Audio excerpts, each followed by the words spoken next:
Hey, Ellen. Gotta unmute. And how are you? I'm okay. Good. Dodged the COVID that's out there. Good for you. How's the family? Well, they got COVID. I mean, all of them, like the baby and all, or who isn't a One of baby the anymore? one of the two kids, the youngest, who's gonna be 2 in June. Oh Or no, no. three in June. And yeah, and then both parents. Oh So boy. one kid not. Yeah. Yeah, there's quite a load out there right now, I think. That's what I've seen and heard on radio and television. Yeah. It's not the holiday season. They expected more at holiday than Yeah. Yeah. Well, I wonder why. Yeah, I don't know. And how No, about you? Are you we're all dodging healthy and we're Good. dodging it. Mhm. Bob was, of course, over in Europe 2 weeks ago, Skiing? and he fell and broke a rib. Oh, But it was actually timing wise, it didn't ruin anything because they were going to have to stop skiing anyway that day and for the rest of the week because the weather coming in was going to be so bad on the slopes that he had no choice. They were going to stop anyway. But yeah, he's hurting, and he's frustrated because it's 4 to 6 more weeks before he can go back skiing again. Oh, So he's not happy. No. But yeah, what he tried to do is he tried to move fast. There was one of the rescue vehicles coming, I don't know, was down the hill or up the hill. I guess it was down the hill probably. And he tried to move fast and he went down. Just to not give, to give them room to do whatever they had to do. Is it painful?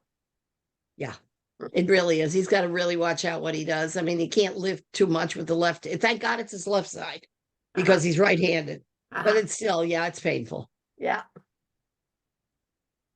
But other than that, we're fine. Good. Hello, all. February. Hello. Hi, Ellen. Hi, Good to see everyone. good to be here. You obviously haven't looked at the budget yet. No, I haven't actually. No. Oh, how did that for town meeting go? Just out of curiosity. I forgot to ask Becky today when I saw her. Well, Amherst went to 4%, which is good.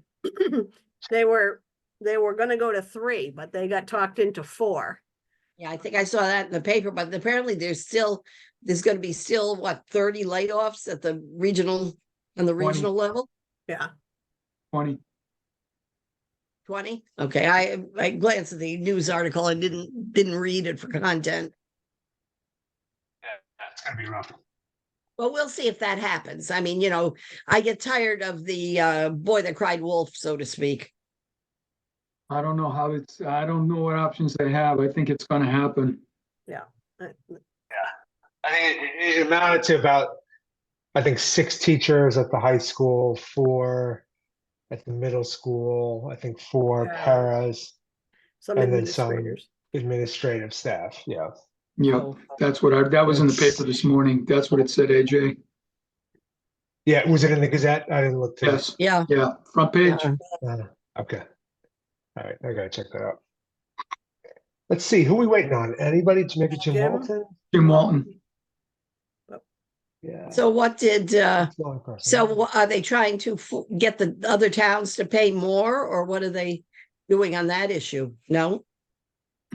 We're all at Two max, of the pretty much. towns are two of the towns are capped because they're, we've got a kind of a rule in place that no community can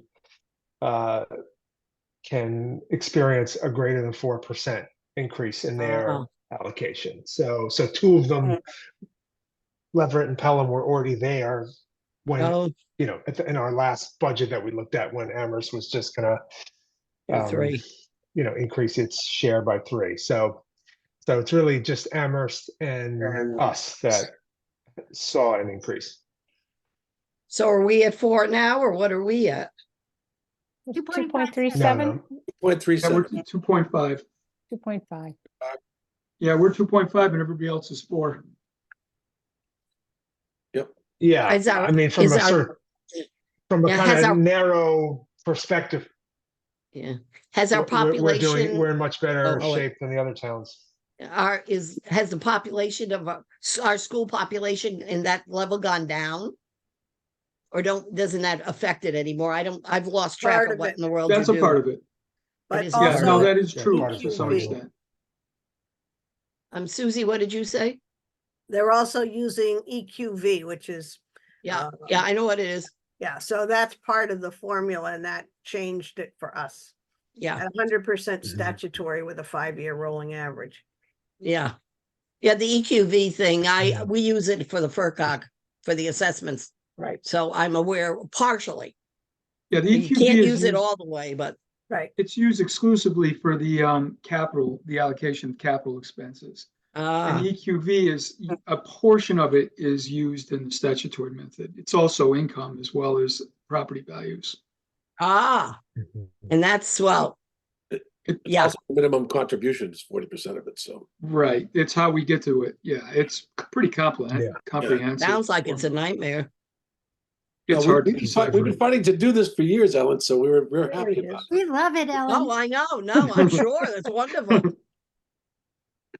Okay, we got everybody. Yeah, I mean, one good, I think, one positive takeaway is there doesn't really, I mean, two four-town meetings so far this year, and doesn't seem like anybody's interested in opening up that can of worms. So I think Ah, as far as assessment method, I think we're pretty locked in. So well, that's good news. I'd like to see Yeah. it get All right. So I see codified. everybody. Yeah. I'll call the FinCom to order at 6:34. And Ellen, thank you so much for coming tonight. Since you're here, I think we'll just jump right into your budget, Okay. your FY25 budget projection. I'm going to share. Becky, can you make me Oh, yeah. Sorry. co-host? I usually get that done.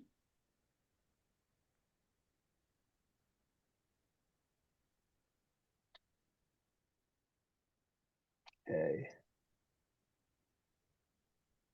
All right. So if you want to walk us, I mean, there's a couple of lines that change. We're always happy to see a budget go down Yeah. from the previous Used to fiscal it. year, so that's positive.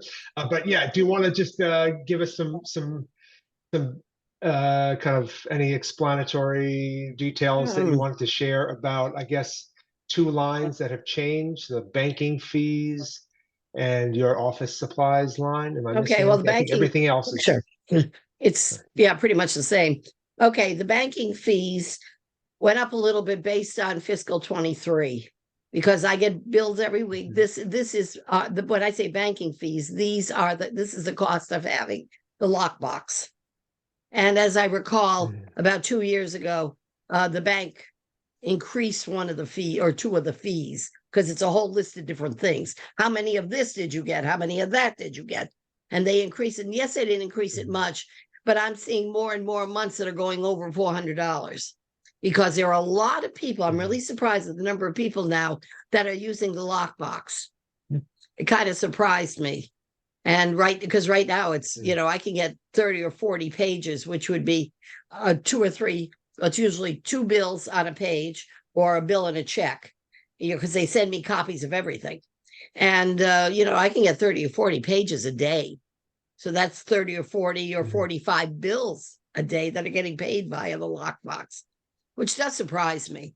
But, that results in, I may even be short on the 45. I'm hoping that'll do it. But of course, if it goes 400 a month, it's not going to do it. But that's okay. I can eat it somewhere else. And okay. yeah, And then your supply line, you've cut. Well, the postage went down too. Oh yeah, you're right. Yes, And I see that's that. a guess. I mean, $500. postage is always a guess. Let's be honest. I never know how many things I'm going to mail out. So I'm hoping that'll do it. It should. I've got some on hand. So, but I don't know if I'll have how much I'll have at the end of the fiscal year. So I always try to buy before the rates change. So like I Mhm. bought in the end of December because I knew the rates were changing in January. Thank God for forever stamps. Mhm. And you know, it's random how much I spend on postage. The other thing that Mhm. went down was or up. No, down was office supplies. I just didn't need it. Yeah. Basically. So I said, Okay. okay, we'll take it down to 1,000, see how I do there. However, I'm not going to up it, but a word to the wise. The newspaper legal notices. I did 2 sets of 2 legal notices for this past fiscal year, one in October and one in November. And the total cost was just about $1,000. The cost of having things in the paper is ridiculous. And yet statutorily, we have to do it. So I have no choice. So I'm hoping that everybody will be real nice, pay their bills on time, and then I don't have to spend it. But if so, it's going to have to come out of one of my other lines, but I don't keep it by line item anyway. Is there any information you wanted to share with us about how collections are going, or any sort of trends that you think would be important for the FinCom to be aware of? Right now, I'm getting clobbered with excise taxes. For anyone who hasn't sent in their taxes, they got recently, the ones you got went out on February 1st. I do March 3rd, March 4th. So please get them in if you haven't already. I know most of you have. It's coming there. That's coming thick and fast right now. And so hopefully I'll know better after it's done and I get ready to put out the demands, because usually about 20% of them go on demand. And that will be, well, let's see, there were 1,800 of them. So that's 360, roughly 400 that'll go on demand. And that's just been the trend over the years. Other than that, real estate seems to be, the same delinquents are the same delinquents. I mean, for the most part. Unfortunately, some people tend to forget to pay the bills, and that's very frustrating. They call me up and say, "Oh my God, I forgot." Well, I'm sorry, but I still have to pay the interest and all. Yes, Bob. Oh, I shouldn't. I'm sorry, I'm not the chair. No problem. Who's the let's go to Bob and then Jim. Well, you're Bob, I muted, think you're on Bob. mute. When you say lockbox, just so I understand better, Ellen, is that the the online payment method? No.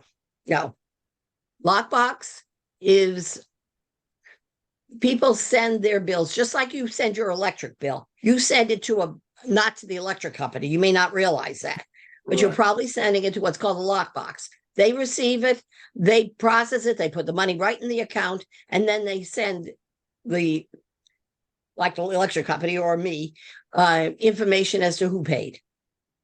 It's just a quicker way of getting it in. It eliminates my having to sit there and open envelopes forever and ever and ever. And it works very well. Okay. And I've been doing it for years. Matter of fact, that came long before the Unipay did.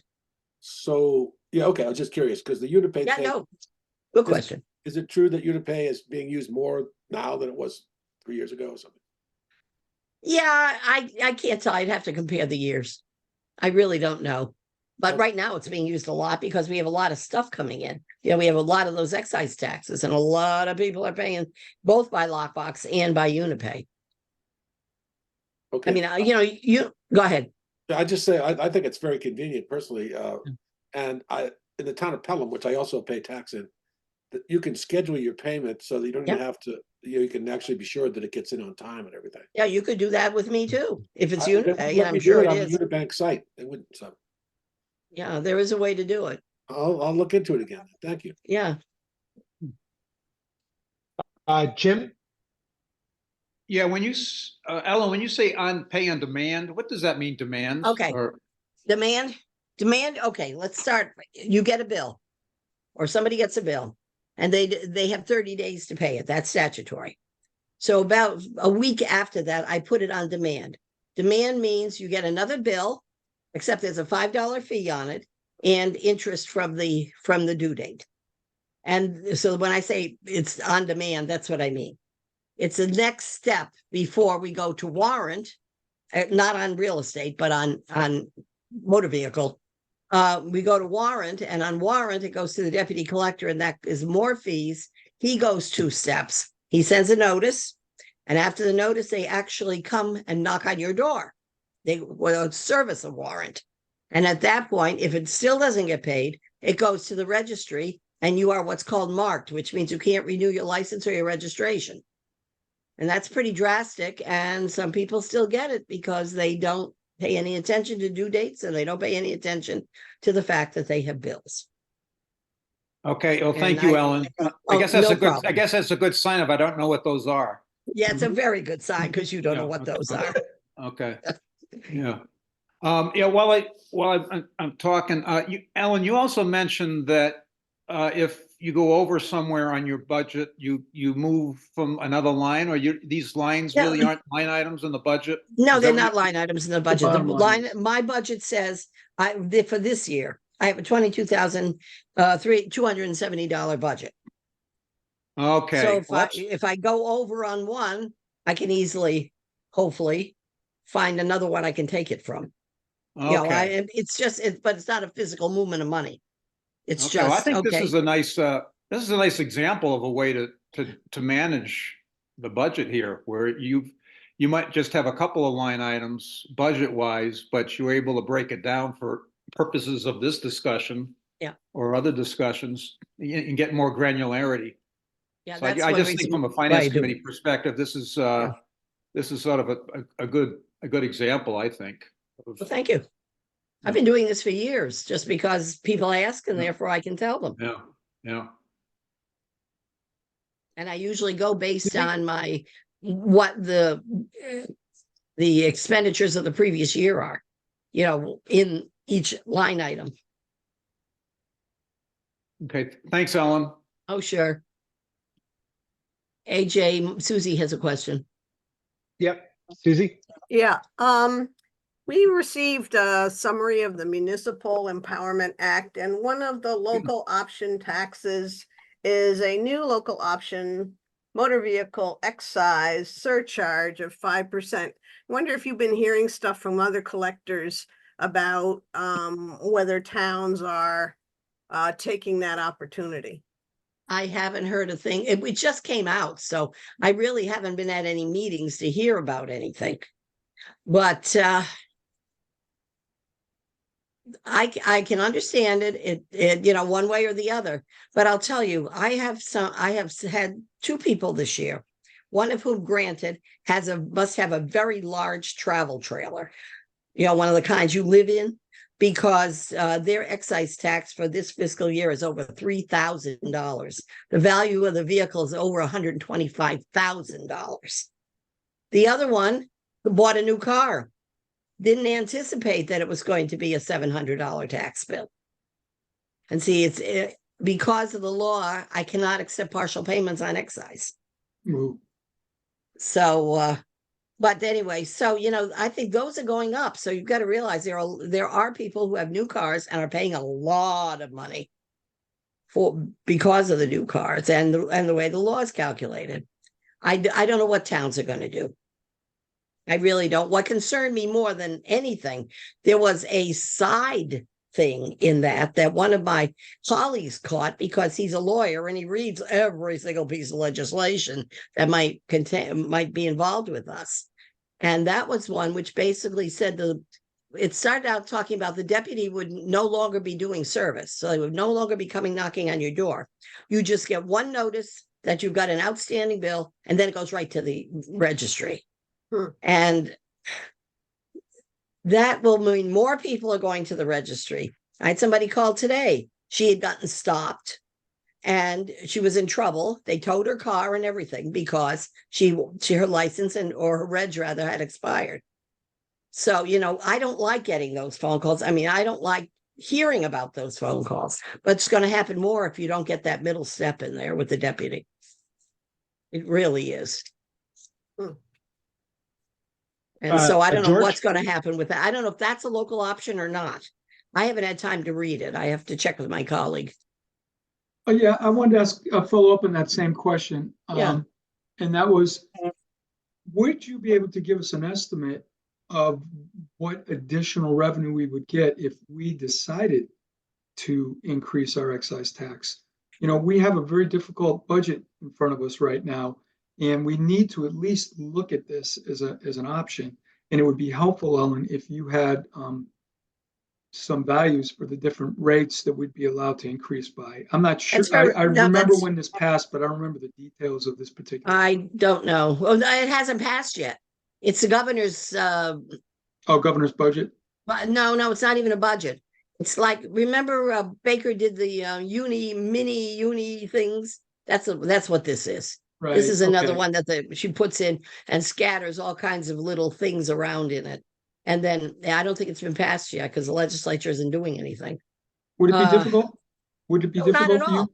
Not at all. I can give it to you for. I wish I was in the office because I had to hold up how much we collected last year. Would it be as simple as us taking the recap last year and just increasing it by that percentage? I don't know that the recap has excise. I think it breaks down all the revenue sources that the assessors use. But that would only have, I don't know if that would have collections. I mean, I can do that easily because I've got, I've submitted my report from last year that would have all of the commitments for excise. And then I'll just take 5%, 4%, et cetera. I know right now the first commitment was about 100 and let's say, I think it was 179,000 and change. So if you take 180,000, just a minute, since I'm in my other office. 9,000. Ellen, last Right. year's total was 213,581. Yeah, but that was that committed or received? That's probably received. But we still have the other money that could be collected. So it would be, how much are you actually billing out? Yeah, it looks to me like with 180,000 at 5%, it'd be 90,000 on a quick 9,000. 9,000 additional revenue. That's what we're looking at. Okay. 9. Yeah, but that's it's also helpful. going to cause a lot of people, Understood. or some people, a lot of but difficulty. And Yeah. that's true, you but know. it's a balance. It's a balance of the property tax know. versus the excise too. So No, yeah, I we know. don't know, but it's just helpful to have that information when we Well, I'll start. have it. I'll get it to you. Excuse me. I'll get it to you tomorrow, George. Thank you. No problem. I'll email it to you. Becky? I understand for this surtax to go through, that it has to go through town meeting. Yeah, So you it's a would- local option. So yeah. Yeah, so you'd be asking town meeting to tax themselves additionally Yeah. Through this. I've heard a lot of negative response to it. I'm sure. Yeah. And I don't know, because I'm not totally familiar with how it would mechanically go. I don't know if there's probably going to have to be a cost to the towns that have, like I have Vadar. So Vadar would have to upgrade their system to be able to either do the calculation, because it's not going to come from the registry that way, as I understand it. So, and if that's true, then it has to somehow be done on the bill, after the registry stuff comes in. So I don't know whether it will be Administrative difficult challenge. or not. Yeah, and it could mean money to pay to get it done. Yeah. David Burgess is not in favor of this. Oh, I'm sure. I mean, I just wondered understand if there the are need. towns weighing in. Yeah, and I don't necessarily like the idea either. I know that we have a challenge in front of us. And we need to look at it. This is not an issue for FY25 for us in any case, though, right? I Could think it be. would be an issue for 25. How could it be if it's going to be subject to a town meeting vote? I mean, Town The meeting in voters that May. have to approve it. oh, I see. We won't do it if they don't. Yeah. But And the it might not governor, start- when she brought this forward, it's to help all the towns next year because everybody's crying about their education costs. And what it could be a situation where, yes, it gets approved at town meeting, then it doesn't take effect until the calendar 25 bills, which would mean it wouldn't take effect basically, or affect a bill until the ones that go out in January of 25. Right now. Which is Yeah, a year commitment from one. now. Yeah, which is commitment 1. But my point is, we know. would be able to, if we were thinking that that's a reasonable thing to do, which it doesn't sound like it's going to get any traction, but if we did, we could use that to decrease the property tax to balance the budget. Again, contingent on voter support. And I tend to agree. I don't think they're going to support it. I really don't. Yeah. I mean, All a lot of right, people view the excise tax as onerous enough. And the danger with start monkeying around with it at all is that periodically various legislators file legislation to have the registry collect it and then send it to us. Now, those of us that know the registry know they are notorious for messing up what town bills go to. So there's no guarantee that you'll get your full money. Great. Okay, do we have any more questions for Ellen? Thank you. Okay, Ellen, thanks for Oh, no problem. spending a few minutes with us Yeah. tonight. I hope we're gonna see you again on March 6th. Yes. When we talk about capital planning projects Yes. for FY25. And Yes. just note that that's a Wednesday, not Yeah. a Tuesday. Yeah, I knew that. And Right. okay, and I will see the members of the capital planning committee next week. Yes. Because we're meeting next week. Right. Anyway, Correct. thank Yep. you very much, all, and please stay healthy. I don't next want to week, hear about Ellen. any more You people too. getting COVID. Yeah. Bye-bye. Thanks, Ellen. Thanks, Ellen. Good night. Okay. All right. Let's see. You too, Devin. I see Steve has joined, so maybe we can jump right to the amended highway budget. Steve, you with us? There he I is. am. All right, I'm going to share your, well, let me ask you, I think you sent maybe 2 weeks back an amended highway budget, which I'll put on the screen. Does this kind of reflect your current thinking, or are there any updates No, to that, this? yeah, no That's it. updates to that. Okay. All right. So I think the thing to do here, Steve, is to have you just walk us through the amended lines and just give us kind of a little rationale as to why you're thinking that those lines need to increase by the amounts reflected here. Yeah, so that middle column, the FY25 budget request, was the amounts that I requested in October when I met with you. And then I amended them. And so I didn't change many of them, but I did change the gravel road maintenance and the road markings. Because I went back through Tim's numbers, and I even went back through 2011 and sent you all of the budgeted and actual numbers for Tim and the town from 2011 to 2024. And I was shocked to learn that Tim had actually cut the budget the last 2, if not 3 fiscal years instead of increasing it. And that's for the and that's relevant for both the gravel road maintenance and road markings lines? Yes, because I went back to the road markings in 2000 FY 2020. It was $9,500 to do all of the roads except for the 2 Pelhams.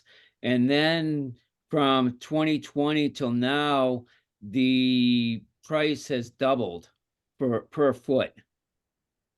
And so we can't even do half the roads for $9,000 because there's handwork and there's the double lines and the fog lines that we need to do.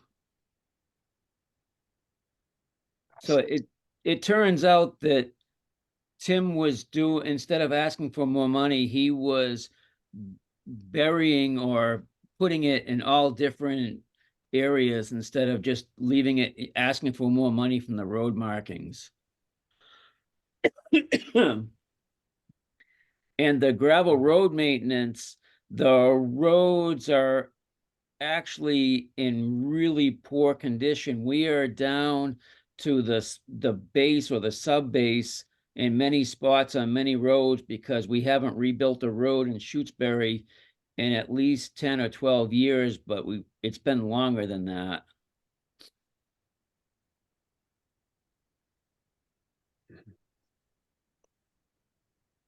All right, let me open it up for questions for Steve. Does anybody have any? Let's see, we got Bob. Yeah, Steve, hi, this is Bob. Just curious now, you said that the road striping is double per linear foot. Is that what you said? That's correct, from 2020 till 2024. My recollection was that the way Tim presented it was that he did about half the markings in a given year, spent the money that he had in his budget, and then did the rest the next year. Is that what you plan on doing here? That's what I'm trying to do, yes. But it's gonna go 15, it's gonna be 30,000 to paint all the No, lines in town? no, it would be 12 to 15 to do the bulk of them. It wouldn't do all of them. And then, yes, then then we'd have to do some in the spring and some in the fall. Oh, but yeah, so that 15 would do all of them? It will do 2/3 of them. So if that would do 2/3, how often does a line have to be painted or repainted? Every 2 years, 3 years, what? Every year now, because they don't use that nice old paint. They use the environmental friendly paint that lasts about a year at the most. I see. So in other words, doesn't go like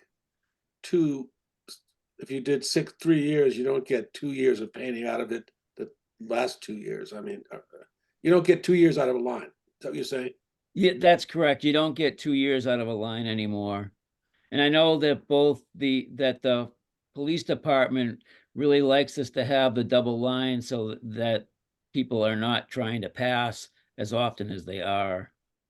Yeah, that was a question I asked Tim, and he made a joke out of it. But I noticed on my road, when it goes down to Shutesbury Road in Pelham, they have one line, and we have two lines. I never understood the significance of that. I don't, doesn't have any effect on me whether I see one or two lines. I still know it's a no passing area. So do you think two lines is a good idea?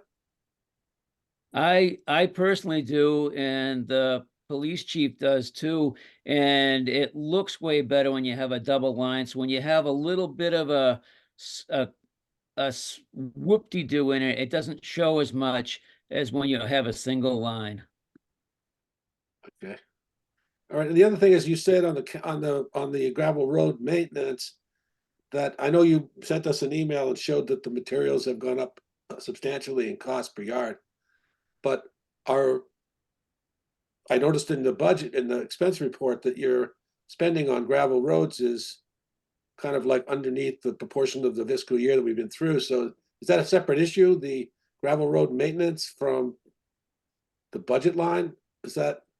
Well, I've already put down 275 more yards of material than we did all fiscal 24 or fiscal 23. And we're going to be using a lot more this spring.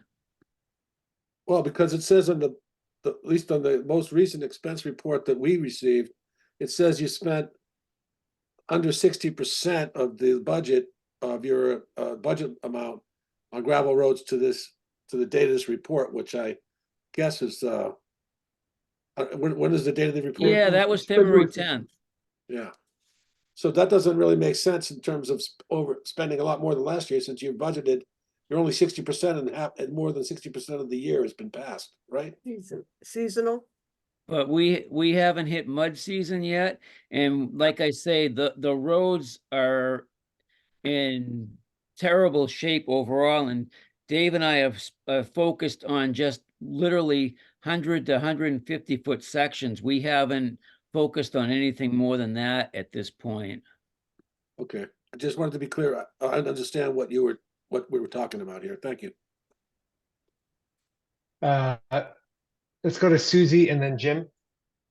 When we met with Aaron Saunders, he was talking about, there was targeted funding, like rural aid is a targeted fund.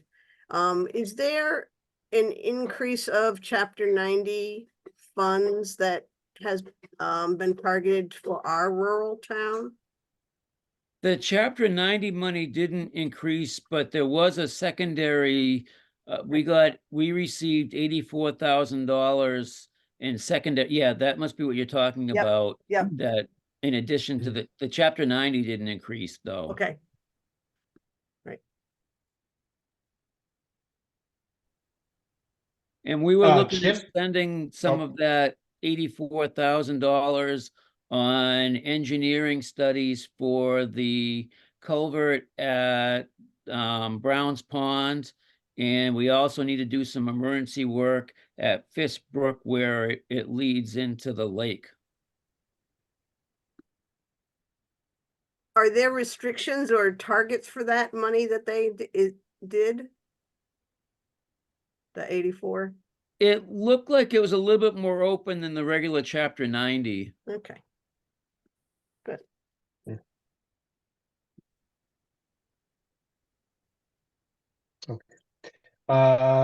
Jim, did you have a question? Yes, yes, Steve, question on the snow removal materials. I guess the first part is for this year, the fiscal year 24 budget, this year's budget is 50,875. Are you anticipating that we would spend that? Or I'm just wondering, it seems like it's been a pretty light year, winter weather-wise. So I'm just wondering if there's an opportunity to maybe spend less than budget on this line item.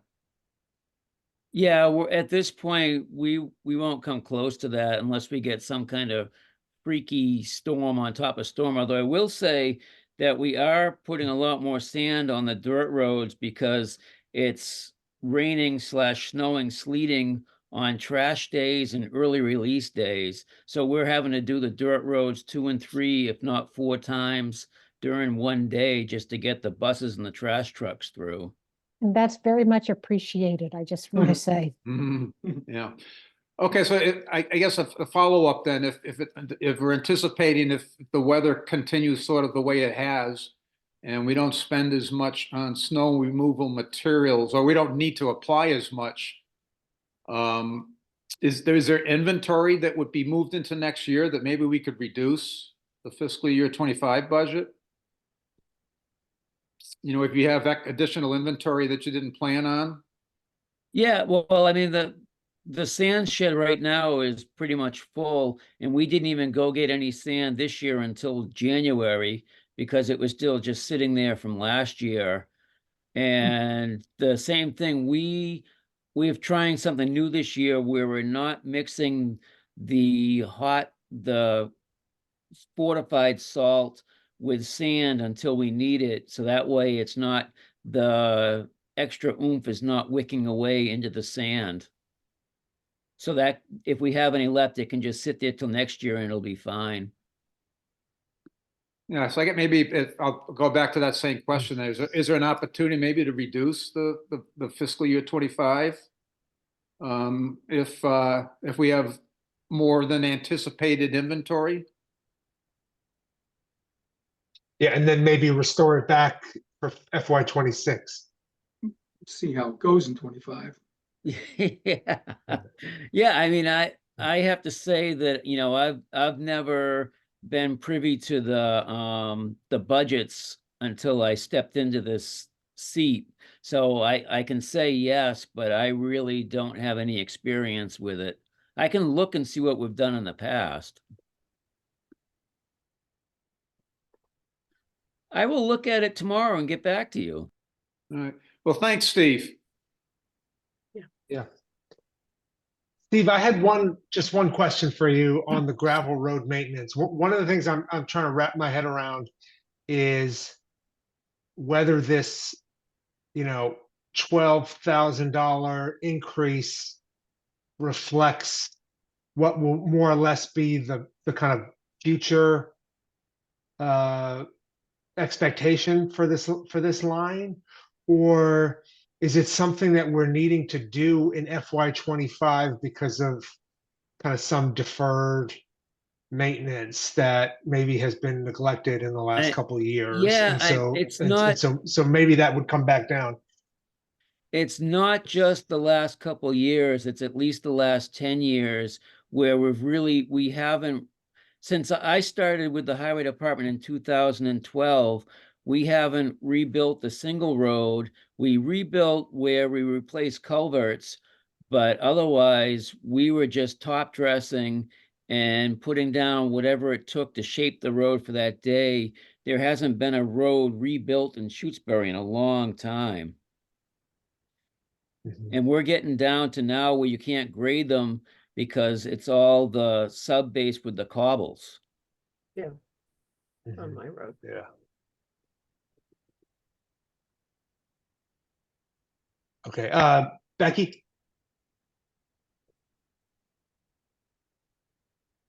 I think you're on mute, Becky. Going back to the snow removal issue. So snow removal is kind of a sanctimonious issue. I mean, it's one of those things that we try to get at the right level. And once we get it at a level that we sometimes are above and sometimes under, it's kind of ideal. But if we change it, like if we increase it and decrease it, from one year to the next, it's a black mark on us from DOR. It's really not one of they're not these are not the lines to play with. If we need these lines at a certain level so that if we do have, they help us get aid from the state when we have disasters. So we've worked hard to get to a number that we often hit, and some years we're over by 20, 30,000 or more. But I think we've hit an average amount at this point, and I just wanted to put in that cautionary suggestion. These are not the lines you play around with. Yeah, I guess I'm not suggesting we play around with a line. I'm looking at, we're looking at a 20% increase for this department on the budget. And we're looking at a light snow year that we're probably going to go under budget on the biggest line item of all their items, of all the items on the highway department. So it's not a question of playing around or playing with. It's a question of what can we do to maybe You're not work hearing down me. this 20% increase in a year that maybe we're not going to Tim, use you're not hearing me. use as much supply snow removal as we budgeted for.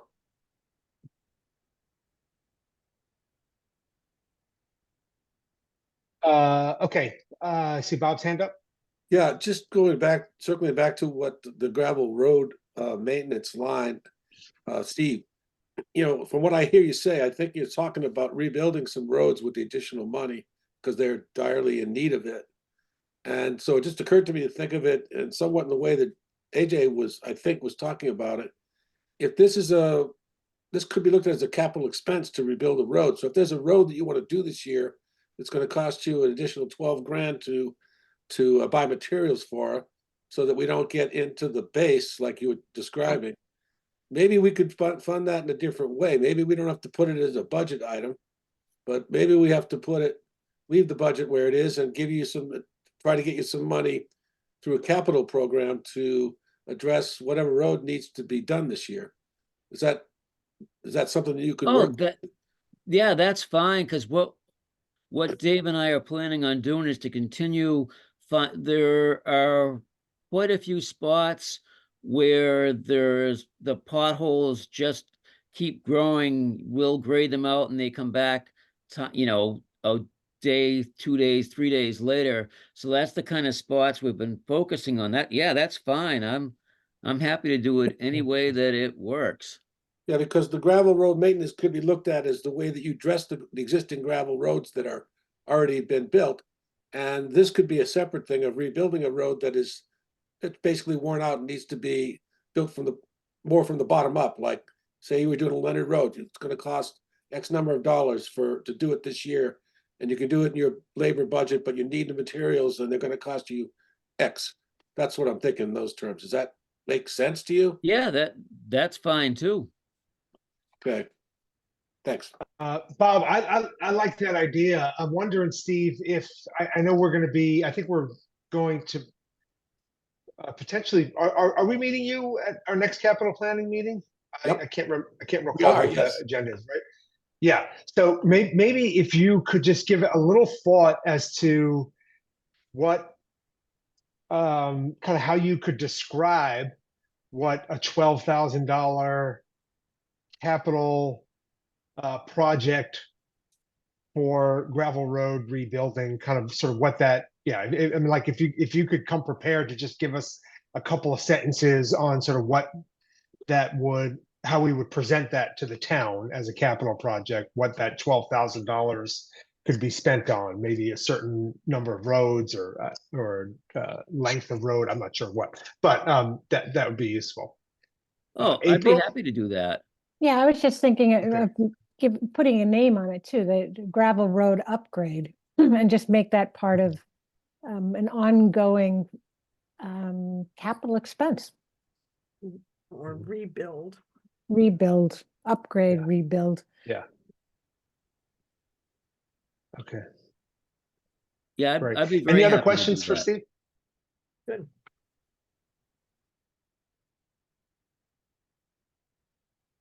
Okay, Steve, thanks for walking us through this.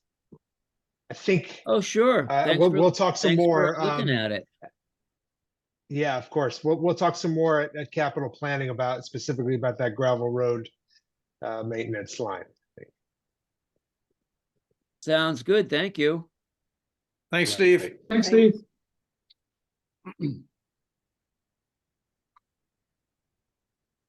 Okay. All right, Bob, I really like that idea. I think that will be helpful because I think I would be concerned about just the sort of public perception of a department budget increasing by almost 20% in a year where we're going to have some real challenges. So I think that helps. So the perception of the Okay. finance committee too, I think. Yeah, right. Okay, CZ. And I want to point out that I don't remember the percentage of dirt roads in Shutesbury, but it's high. A lot of people are 50%. affected. What percentage? It's over 50. Over 50. Didn't I hear something or see something in the newsletter from one of our state reps, either the senator or Saunders, about gravel road upkeep, the number of gravel roads in the western part of the state. And that might have been Comerford or somebody else, but I think it's an issue that is being talked about in the State House as an issue that's basically causing a lot of grief out here for towns like ours, where, a lot of towns, half their roads are dirt, like I think our town's that way, isn't it? There was an article in the Gazette and it highlighted Dudleyville Road in Leverett. And apparently the That's right. state has a study committee looking at providing grants to rural communities, like so much money per year ongoing. And we sign up and try to get on that list and hopefully one year get the grant and are able to do something like Montague Road, especially if the state decides Dudleyville, because Dudleyville Road seems to have a spotlight on it. If they upgrade Dudleyville Road, it only makes sense that Montague Road should be given great consideration. And if that's over a million, how many millions of dollars is that project? They were saying that $2 million to improve Dudleyville, 4 million if they decided to pave it. 4 or 4.5 Okay, so that's million. only a mile long, and Montague Road is 4 miles long. Yeah, I think it's more than a mile, but yeah, it's not as long as Montague. I know that. Yeah, isn't that crazy? Yeah, well, we always knew that. I mean, people have been talking, from time to time, groups come to town and ask about upgrading and paving Montague Road, and we all know it's a tremendous amount of money per mile. But the state it's a study right now. It's just a study group, so it's still a few years That's off where I saw if they go for it. Yep. We know how the state moves. All right. I think I'll just have us quickly look at the minutes from February 6th. I don't know if folks had a chance to review these. Any Mhm. questions? Oh, I yeah. had one, Susie, that is D3. under D3.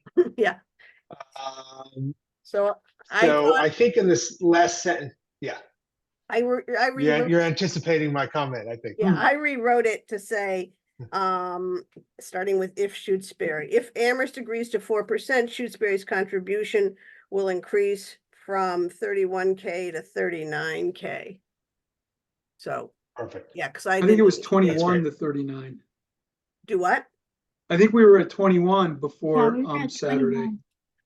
Oh, but I think it's 21 to 39. okay.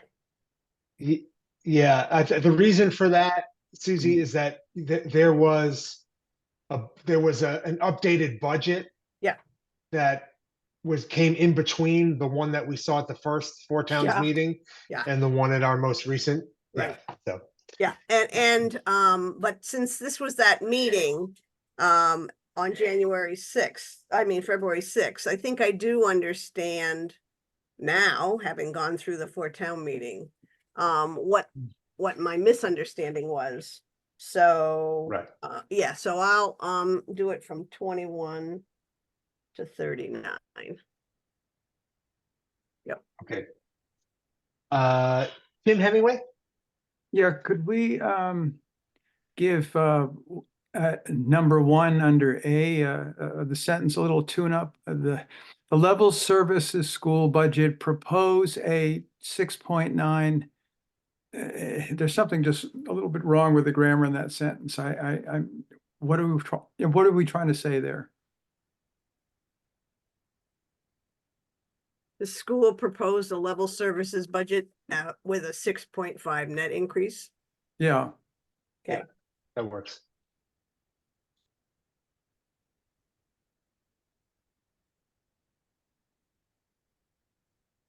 Means the services are the same, George? but the service, oh, no.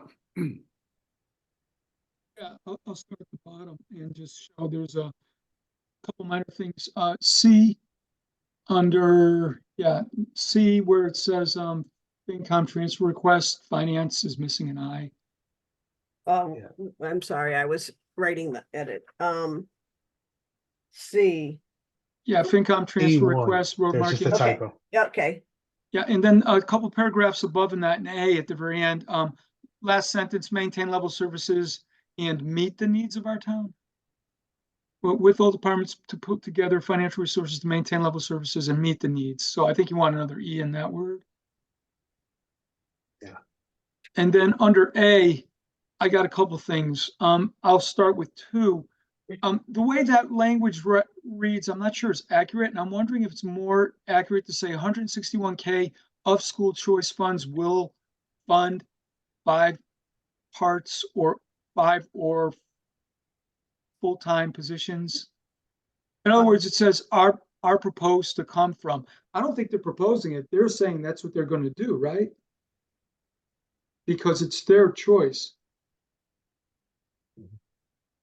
Okay. I'm just throwing it out there. I don't know what's exactly correct. I don't know if it's as. I mean, George, I think it is a proposed budget, right? Yeah. I mean, the school committee has to vote on it. Which you did after Which this I don't- meeting. Yeah. Okay, all right, that's fine. Right. All right, no, that's just the thought I had when I read it. You know, I'm stream of Yeah. consciousness on these Yeah. things sometimes. I wrote this in here, but does it say due to end of ESSER increase for 0.5 adjustment counselor position, right? I was wondering if we should put the word therapeutic in there to be more specific. Therapeutic counselor, because the superintendent and one of the members of the school committee were pretty clear about how important they thought additional therapeutic care is in the school. So I thought it was important to specify that. Where are we? A, This is 1A. Oh, 1A. Yeah, 1A. It's called an adjustment counselor on the budget. Oh, okay. I thought for some reason, all right. It's, So these are therapeutic, it meets therapeutic needs, but it's called an adjustment counselor. I'm wondering if we could put in brackets for therapeutic. I just think it's important to note that Okay. because because it's a big change to our budget. It's $40,000 increase in our budget. And this is really an issue affecting all the towns. Every town talks about it and Aaron Saunders certainly talks about, we talked about it with him. So I just think it's important to put the therapeutic in there. Yeah, I think in number 5, down below, that breaks it out a little bit. And that one is, what, Social emotional needs in all students. Okay, Yeah. great. That's great. That's great. Then strike what I said. okay, And then finally, at the end of B, where we talked about the 2.5, I don't know that that's an accurate number. If we leave it in here, I think we should probably revisit as a group. I kind of did it back in an envelope. I actually did it in an Excel spreadsheet. And if we want to know what the real increase is without the sped need, the out of district placement, we should revisit that calculation if we care as a committee what it really is without that. But I think the 2.5 isn't necessarily an accurate number. And I apologize. I kind of did it at the back of the envelope during the meeting, but I realized I didn't take into account the revenue from the circuit breaker. I'll look back. They gave us a series of projections. Well, the reason I say this is because I'm the one that said that. I was the one who said in the meeting, if we look at the budget without the ODD, it's 2.5, it's roughly 2.5. I think it was 2.6%. And I'm just thinking, that's not entirely correct. So Okay, I'll check it out. yeah. And AJ, I'm wondering if, if the committee thinks that's important, we could easily do that calculation. Yeah, maybe add it as a bracketed note, like. I'm not necessarily suggesting it. I'm sorry to interrupt. I'm not necessarily suggesting it for the purpose of these minutes, but for the purpose of us when we go to town meeting, because there's going to be a spotlight on the school budget. And so, we might want to be able to answer that question. What would the increased percentage be without the outplacement? I definitely think we want that number. Yeah. Bob. Well, I have a spreadsheet and I calculated it and I could show it to everybody and we could talk about, did I do it right? I really want more eyes on it if we were to use it. Or if somebody else wants to do it, that's fine. But I started. Yeah. Bob? Yeah, on that particular issue, I do recall, this is not in the minutes, but we had a discussion about that, and I pointed out that I would do the math on my own and see that if you included the numbers that were from the ESSER and from school choice, you would have a much higher increase in the budget, and that's not in the minutes. And I don't think the minutes should represent that was part of our discussion. But the idea that this 2.5% number, it's kind of advocating for the budget in the minutes. I don't think that's quite accurately reflecting the minutes, the meeting that we had. The school is proposing, as Susie, as you wrote here, this is a proposal by the school. It's their draft. We had a meeting about it. We had a discussion about it. We're not advocating for it in our minutes. I mean, the finance committee hasn't even voted on this budget yet. So let's be careful about that kind of value judgment or the value-based calculation. I do think that there was discussion about the increase, and the increase really, to me, it's deceptive to say it was 2.5%. It's really a substantial increase in the budget of the school. The funding from ESSER and the funding from school choice makes it seem smaller than it really is. I do think that the issue of the special ed that you brought up, George, in the meeting, and I don't think that's in here, we could maybe look at that as a temporary expense and maybe treat it differently, because it does affect the budget now in a way which may not be permanently reflect the cost of running the school. I think that your idea of using choice money for that is an excellent one. But anyway, the point I'm making is I don't think that we should keep that in there. Or if we do put it in there, let's please put in the discussion that I included, which said it was much higher, like 13%. Yeah, Bob, this is kind of outside of the minutes, but the problem I have with what you're suggesting there is that you're trying to compare a proposed FY25 budget that includes those funds to a number from FY24 that doesn't include those funds, which would be really disingenuous. You'd have I to think, restate right? I mean, FY20, if you were to do that, you'd have to, I understand your point, but you'd have to restate Yeah. FY24. And if you compare FY24 versus FY25, it's a $7,000 change. It's immaterial, and it's not gonna even, you're barely gonna notice it in the percentage. I'll have to look at that. I can't. But anyway, I understand your point, though. And in two, the final sentence in two was meant to cover some of the discussion. Because that's what minutes do. Incorporating costs of reoccurring staff positions into the operating budget and applying school choice funds when needed, possibly for OOD, was discussed. Mhm. What are the April and then Becky. Oh, sorry, Bob, did you have more? No, I'll go. Though I'm of two minds of April? this, but I'm very sensitive to the fact that this is a small town, and highlighting that, you know, how much our budget is going up because of the needs of a particular student, I think puts an added stress on that family. I have no idea who this person is. But I think it could end up feeling humiliating. You know, it is our responsibility to educate all of our children, but to really highlight how much of an increase, you know, without this kid, it would be 2.5%. With this kid, it's X number. That's, I think we should be sensitive to that.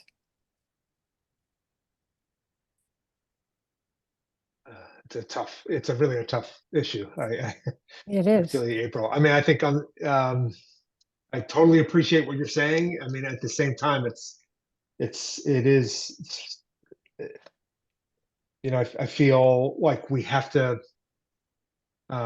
we're responsible for giving sort of accurate information about our budget to our community, and it is a significant factor, right? That explains Absolutely. an important shit. So I just don't know that there's an easy answer to this. Becky? I just wanted to say that the 90,000 is short. I had a detail, I'm sorry, it's, I think 100 or 102, there was a detail in the budget that showed that. So that 90,000 is short. Well, it's made of two components, I thought, the transportation and the It was over 100. 32,250 and 58,000 were the two lines that were flagged. I think it was, yeah, but I saw a statement that said 42, and it was embedded in the budget. So I was no one else saw that statement that was in the budget, because it was. I think the 40,000 increase on the therapeutic services line was for the half-person counselor. You're not thinking of that, are you? They were both listed together side by side as an add-on, and it was 50,000. And I think it was 32, but it was 58,000 plus 32. Right. Right. That gets you your 90. That gets us to here, yeah. Document and share that, because we don't want to be 10,000 short trying to fund this. Well, I'm looking at the school budget in the notes in the right-hand column, and there's no notes next to anything for $10,000. There's the 40,000 for the 50% counselor. And there's no other notes in regards, and there's only two lines that have the reference to the OOD. Mm-hmm. I'm not seeing it, Becky. You might want to look. If you see it, let us know, I guess. I will. I'll email everybody when I find Okay. it. So do we All want right. to not approve Any these other? minutes? Should we not approve them until those numbers Yeah. are sussed out? Good. Yeah, good suggestion, Susie. Let's hold off on voting on these minutes. We can do that at the next meeting. We'll clarify that we have got the right number in terms of these out of district costs. And I wonder Okay. if we 1B. can if I should reword B, A1B. and talk about a required cost, just a required cost, instead of detailing it out as OOD. Yep, that would be great, Susie. A state mandated cost or something. Yeah, that would be good. Yeah. Yeah, also, right, because even staying N out of district placement, I think sort of indicates that it's, one student. And I think, you know- I think framing it the way you did, I think, yeah. But sort of makes, it's doesn't going to say be a lot out there for in me. the public, because the school budget's going to be at town meeting, and the notes are right there. Even if they took the notes off, the descriptions of lines, Mhm. everybody's going to see it. Right. But people that Mhm. detail are usually pretty thoughtful. Right. Yeah, and Yeah. we don't need to amplify it. Follow Right, your right. lead. And if state you- mandated cost that Bob suggested, I think covers it. Yeah, that sounds fine. And it And I'm by the puts way, it, I'm just pointing out, read it it's going where to it be out goes. there. Whoever reads our minutes, besides us, maybe. What about the movie that's being made from the minutes? Yeah, soon to be a major motion picture. okay, so Uh, any others? We're gonna hold off. We're gonna hold off on voting on these. Becky, I see your hand up. Is that from before, or do you have One last something thing, new? just to throw out there, the reason the FinCom reserve is $75,000 is it originally was there so we could take on a sped issue in the middle of a year or an upcoming year. And that's, that's what the money was originated from, and that's where it was most predominantly used in the early years. Because this is not the first sped situation we've had or state mandated situation. Just to put that in people's, to think about is there, does this sped situation require some alteration, minimizing and sharing of the FinCom reserve to address the situation? I think that's an excellent idea for us to investigate, Becky. Just one more thing to look at. and Yeah. solve. Okay. Let me get this off our screens. All right, so what do we want to do next? I think, do we want to look at our sort of preliminary FY25 budget next? Let's see, was there anything else we needed to cover? No, let's do that. I mean, I think we've got, so let me just say this, we've got, I think, two sort of big topics to cover tonight. One is looking at this first cut of the preliminary FY25 budget, and then we've got a 4-town meeting debrief. Trying to think which we should do first. Let's look at the budget. All right, I'm going to pull that up. So I have not had a chance to even open this document yet. I don't know if anybody else has, but Yes. Neither have I. No. Sure. yeah. Except for George. So And that just give you All assurance that he double checked my work to be sure there wasn't some fatal flaw. Oh, nice job, Vicky. It looked good. all right. So Becky, do you want to walk us? We'll start with the revenue budget. Is there do you want to highlight anything in particular? Sure. So AJ, could you blow it up a little, maybe? Yeah. Yeah, let's see what I can do here.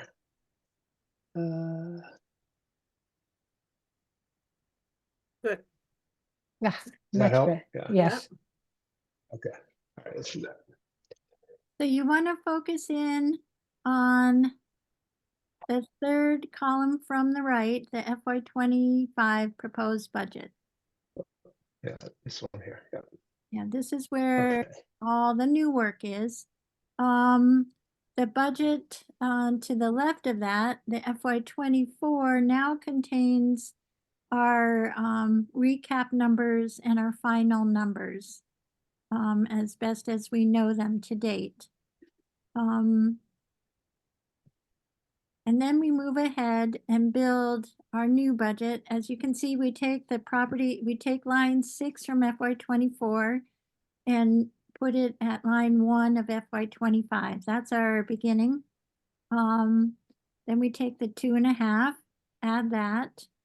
Our new growth estimate, we've been using 40 for a long time, and we want to really think about whether we should continue. You can see, looking at the FY 22 example, where it was 18,749, that there have been some lower years. But other than that, it's been over 50 every year for the last 5 years. So we have to consider whether that's accurate or not. Can the assessors help us with that? I think we can ask them. What about the building permits? What do you find in there? Do you know anything about that? Yeah. Yeah, Right. we can look through and see if there's any houses in the stack or what. I Yeah. think the other issue is we're gonna get a lot of new utility pole, new growth this year, and that's gonna be significant, I think. There was also a major upgrade in the substation on Pratt Corner Road. That should also bring us some revenue. Is that happening now? I believe it is. And I it's think- not related to anything that's proposed. It was going to be happening anyway. Where did you get your info?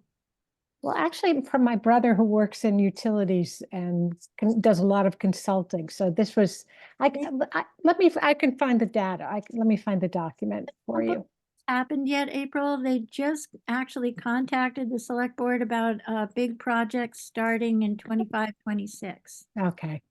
But they've been down on that road. They've been working at the substation quite a bit. It'll be good to know what info you can. Yeah, let me check. One Let me is, check what I can find out. Well, like Bob said, do we have permits and do we have, any advance information, any data? no, because they haven't asked for any for the substation. Not just them, but, any other projects in town. Outside a residential building? Yeah, Not that do utilities, when you're doing polls, they don't necessarily come to the town for any advance of approval? no. I mean, they'll do a poll hearing with the town, but replacing a pole does not require a poll hearing. That's under maintenance and they're exempt from. But they have gone to Concom, they did put in some permitting for the work that just went through, but they did it as we have no notice of them doing more than, but they're going to be doing major work on the main trunk line that goes through the southern, or the part of town near Amherst. That's the new work that they just told us about, but they never told us in advance of the work they did last summer that ongoing.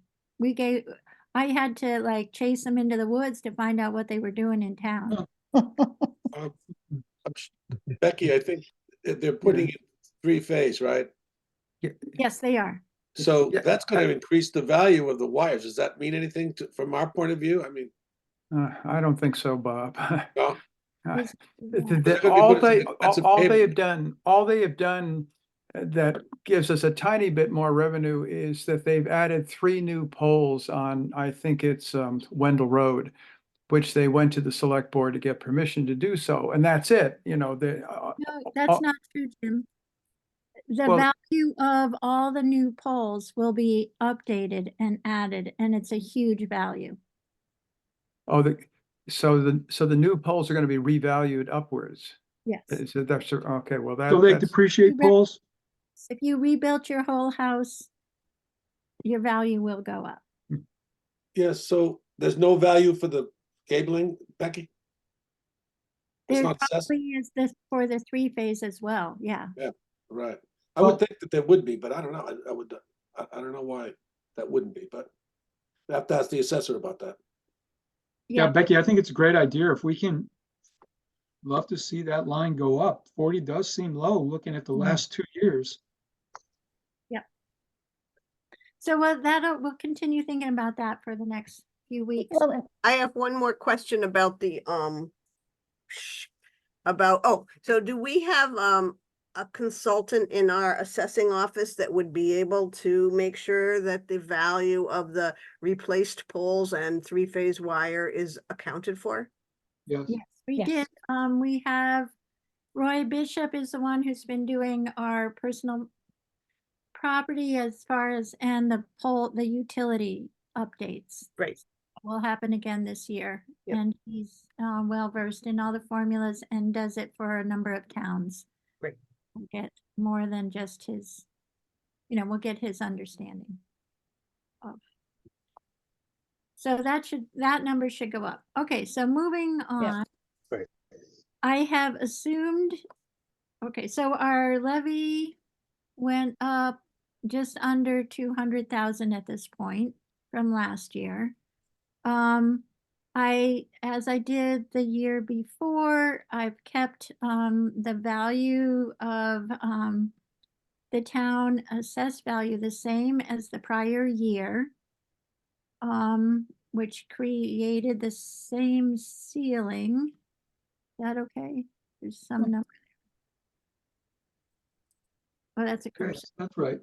25 at 25 per thousand. Okay, then we add in our new capital figure, which is just inched up a little bit this year, the 4%, which gives us our maximum allowable levy at 6,461,741. Our excess levy capacity at this point is just a work in progress. I have included all of the requested changes to date and a few other things like fuel increases and some other things.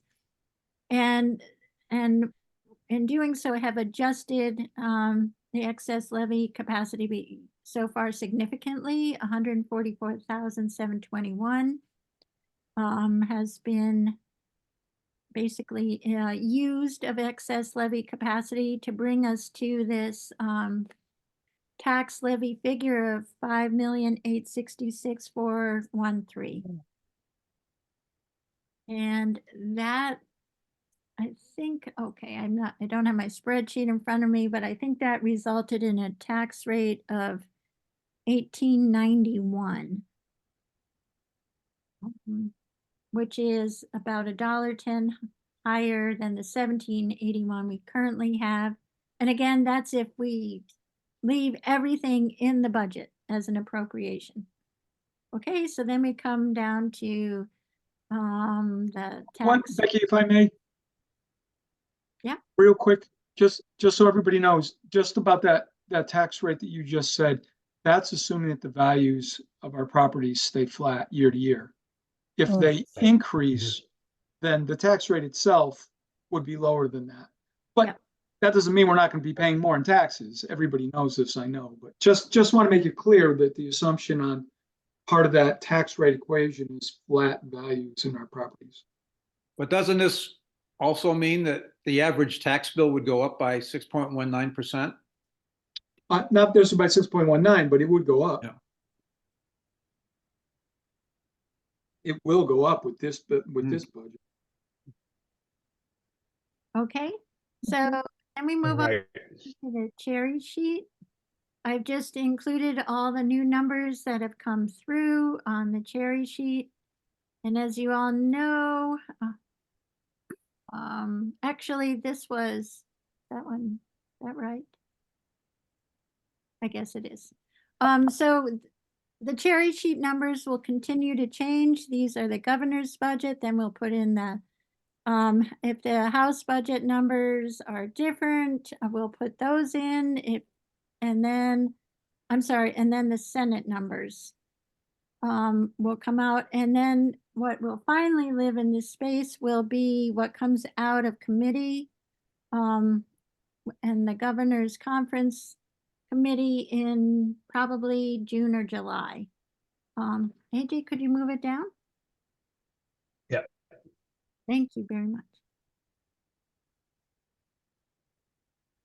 Okay, so now we're looking at the assessments against the cherry sheet. And here's that funny air pollution and the RMV non-renewable surcharge that we saw it come through in the budget. School choice is a huge number at this point, as well as charter. And these are the figures that we have and to date. Then we add in the local receipts.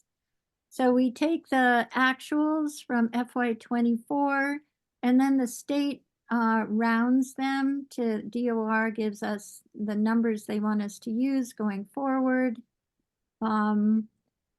which gives us about $70,000 less in estimated receipts than we had last year. But this is really a timing issue. If you look at FY23 actual, that 310 was there because when we had the change in assessor, Amherst did not get a bill for their pilot. So we were short that amount. The following year, they paid it twice, and that's how we got up to 375. And so now I'm subtracting out 40,000 for the estimated Amherst bill. I have to look up the actual number, get it from the assessors. Because we anticipate getting our regular amount, hopefully this year, of about 135, 136. And we intend on sending out the bill to Amherst timely this year. So then we have departmental revenues, court fines, which were low. Investment income was huge last year, with all the money we had sitting around in banks that actually gave high interest rates, or over 1%. And then that's about it. In Franklin Health was a zero all those years. Okay, so that's where we All are. right. Can we ask a question about local receipts? Yeah. So Sure. I understand the state puts us on the recap and this is what they want us to use. My first question is, what was miscellaneous for 29,000 in the previous fiscal year? I'm sorry, I don't have that answer, George. Yeah, row 51. All right, and yeah, Probably a bulk of it was probably the Amherst taxes. No, that would been no, couldn't have been. It shouldn't have Wouldn't been. that have been a pilot? that's in Yeah. row 45, right? Yeah. I I'm don't. wondering who knows the answer to that. Well, Mm. the other thing I wanted to ask was, it would be a shame if we were underestimating these. I'm looking at the other excise, row 43, and somebody had sent us a memo or an email saying that we had over $14,000 in receipts. That was the first quarter of this year, which was the summer quarter, which was staggering because we had never had a quarter like that before. These earlier numbers are not low. It's just what we heard this summer is very high, and we had never had a year like that. More and more people have started renting their cottages at the lake. So I think we'll probably hit 20,000 this year. Can we bump that line up by 15? I guess yeah. If We'll take whatever revenue we can get. I think it's, but We're talking about line 43 now? Yep. yeah, but I have to check with Gail because these numbers, they fill in and basically tell us to use these numbers. But I think an educated change makes sense. I don't see why we shouldn't make an educated change. We did on this number, so why not? Right. If we have high certainty of a better number, we should be using that number. Yeah, I'm just looking at the email from October that you shared where the receipts from just summer 23 were $14,436. And I think they were over about 3,800 in what just came in. It was significantly lower, but it was winter time. I mean, it was the second quarter. Yeah. Yeah, like you said, the summer, it may not be at that rate the whole year. Yeah, although I think fall is probably not bad, but yeah. Yeah, good point. Well, ice fishing trips up to the Lake Wyola. No ice this year. Right. Second year in a row, right? There Crazy. is During the new culvert. fishing. Ice fishing is happening, Bob. No, but it's been thin ice this year. And it's a shorter season. All right, yeah, those are my questions. I mean, I'm just hoping, and even Ellen was talking about line 42. She was talking about all the new cars that were sold this year. And, you know, the excise tax number might be low too, but we have to be realistic. So I'm sure. Clutching at straws, George. Yeah, right. Anyways, okay. Thank you, Becky. Okay, so All right. Should I put up the expense budget? sure. Oh, Jim Hemingway, I see your Yeah. hand up. Did you have a question on the revenue Yes, budget? yeah.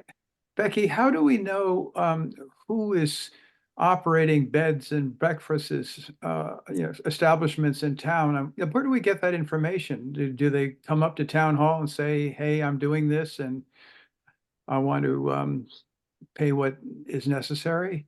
I'm sort of curious how these figures are generated, that's all. They have to Airbnbs have to register with the state.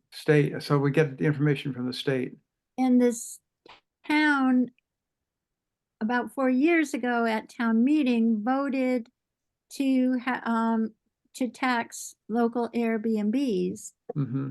So the state sends the information to us directly. We get a list of all the people in town who have Airbnbs. I got it. Okay, I was wondering about that. Becky, I think. And Jim, I think the as part of the taxes that are charged on transactions through Airbnb, that those dollars are somehow make it paid. Yeah, at the time of the transaction. Airbnb might have to notify the state too. Have to register with the state, Yeah. and then the file. Service, Airbnb service. Yeah. The website. Mm-hmm. They file all their revenue, and I think our tax is only like 1.5%. It's not much. Mm-hmm. That's why. Is that one of the ones in the governor's supplemental bill that we could increase the rate on? Because, voters are going to be mad about excise taxes, but they might not mind so much. Well, they might. Not everybody at the lake's a voter. I mean, that is paid for by the people who are renting the Airbnbs. So there might be less pushback on increasing that rate. Yep, we'll have to look into that. I'll look into that one. Wasn't there an option of 1.5%, 3%? I sort of faintly recall that we chose a It says from specific. 6 to 7 in the local options taxes for lodging.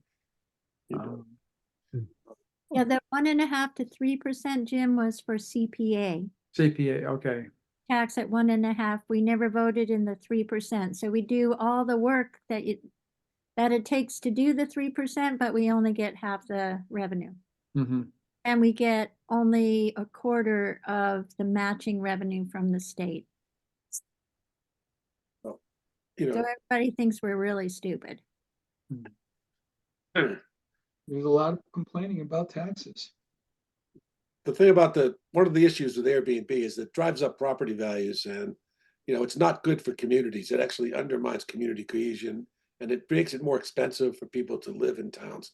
And so you may serve our short-term interests on the finance committee to want to get revenue out of this, but it's going to contribute to that aspect of the Airbnb problem, because Airbnbs are going to create more valuable properties on the lake because of their revenue producing capacity.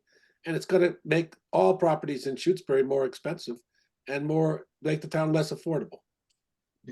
That's a But problem. in a lot of that cities. side of it has to be considered too, A lot of the cities are changing their ordinances to decrease the number of Airbnbs. New York Well, yeah, City cut it because down it's by 20. driving tenants out, Yep.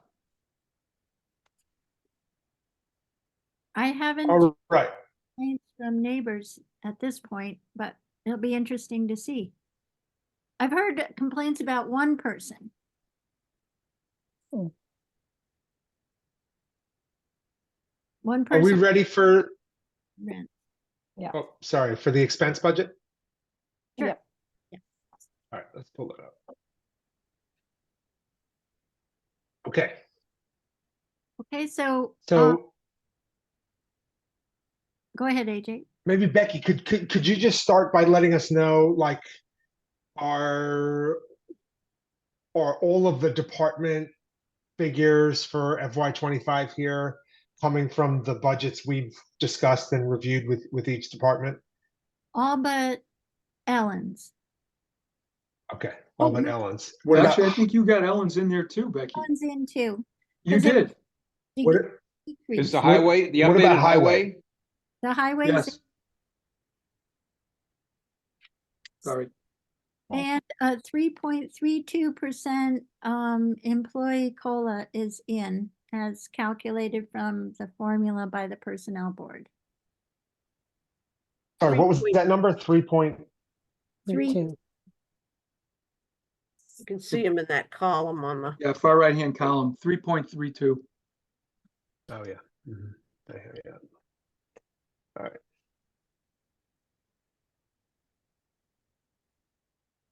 Okay, so do you want to highlight any, or should I just kind of scroll through this? Let's see. All through, I left things that were still up in the air with yellow highlights.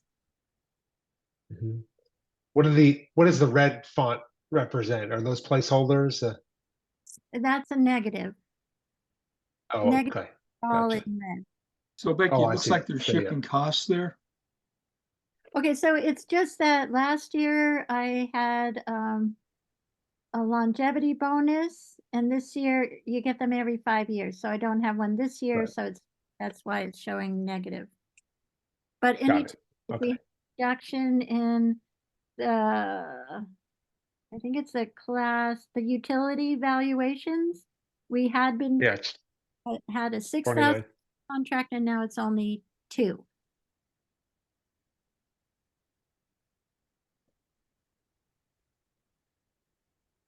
All And right. and legal expenses, which is line, I just saw it, Low. 41. The 20,000 is because some of that came out of free cash last year, and 20,000 is something. 41. So up from 15. So last year it was 40. Yep. Then we had requested 15 in cash and then another 50.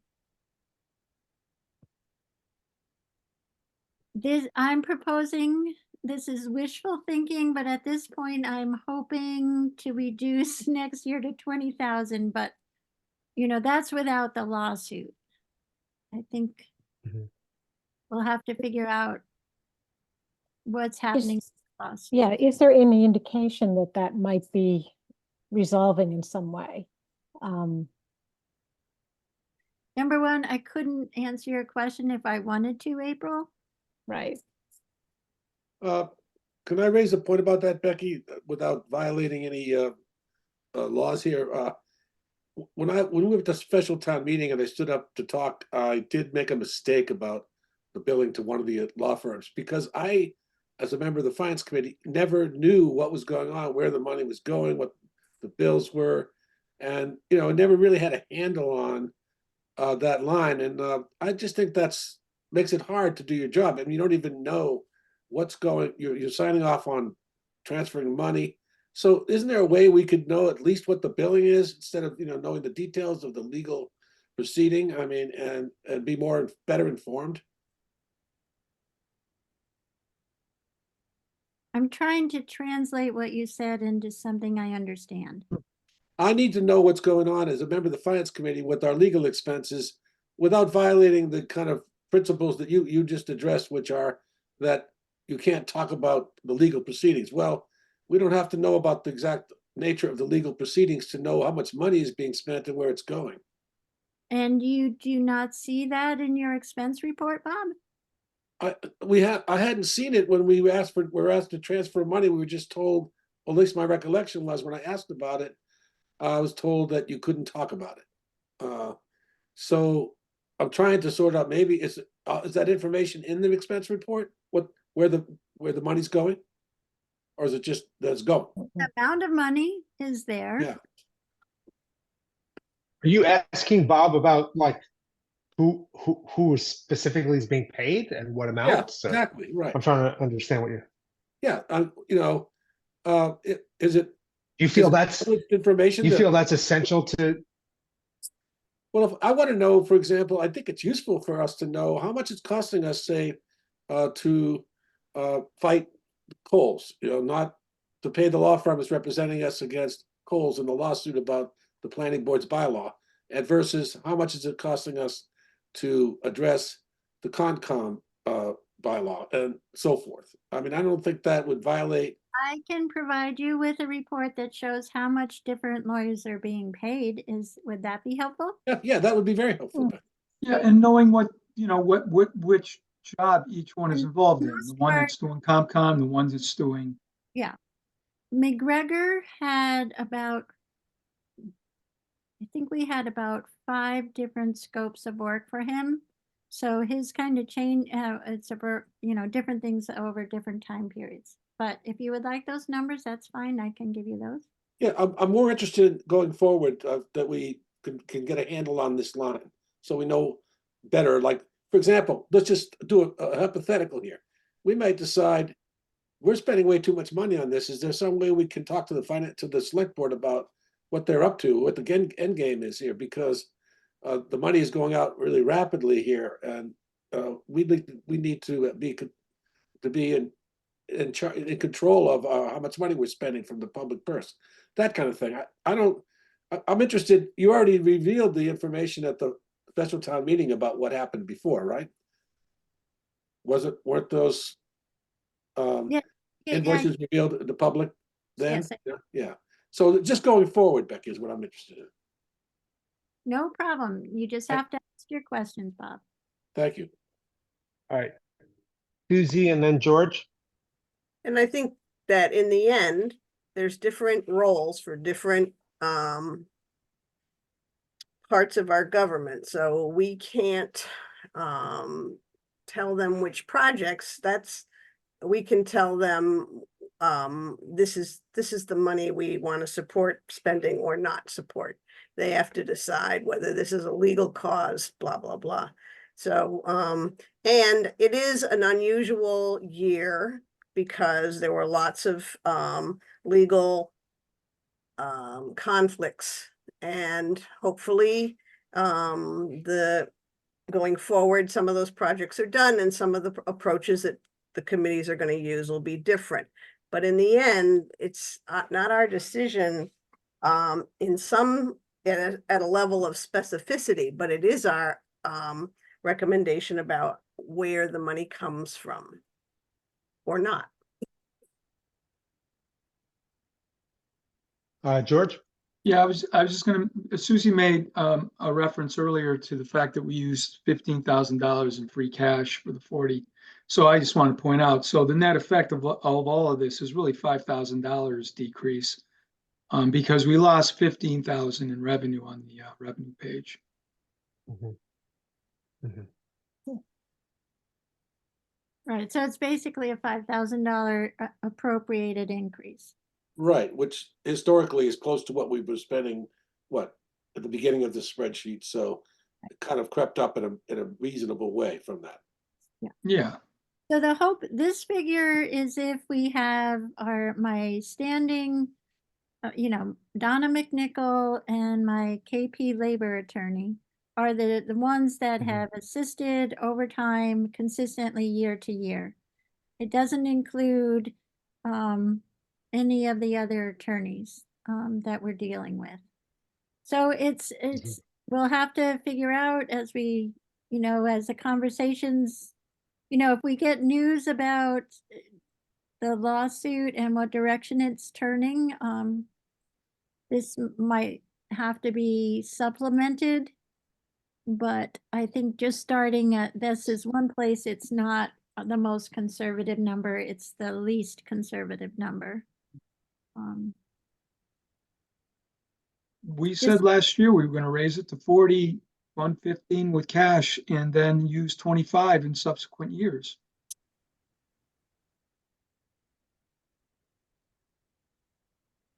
That could work too, yeah. But this is highlighted because All right, I'm gonna continue scrolling here. Yeah. Okay, in the 15,000 there, that's for, I put that in for the dam consultant. I'm still trying to sort out what it's gonna take to replace our dam consultant. I might be able, we did get a quote for, no, we haven't gotten a quote on that piece. We've gotten a quote from our potential new dam management consultants for the permitting work that we need to do. We had set aside funding last year that will get us through the beginning and probably into next year, but we will need to figure out the ongoing appropriation that will be appropriate. This year, because of those other funds, we will likely be able to put that back at 2,500 or a lower number. I'm hoping, but it might need to stay at the 15,000 to do the services that are required this year. So I'll give an update on that at the next meeting. Would you say, Becky, then it's possible that a portion of this is a one-time expense and we could maybe fund that piece with cash? Yes. Because what we need to get to is, it used to be, see, our budget was even too low. Our consultant every 2 years would charge us for the phase, for the inspection. If you look at FY 23, that was 35.39. We have a bill for FY 24 that's the same, that I'll have to, come up with the rest of the money from somewhere else. But it's that, basically but that's with our old consultant. His rates had even increased to almost, to over 3,500. I think the ongoing work is going to be more like, $8,000 to $10,000 instead of what used to be $1,000 every year that would cover a $2,000 report that was due every 2 years. Could we roll that over, the unspent amounts? Like we do with independent audit and things like that, so that we could smooth that out over time? Yeah, we did. But it's not working anymore. Because we don't have enough in the account. Okay, and so the other position, the land use clerk, we are looking for a new person here.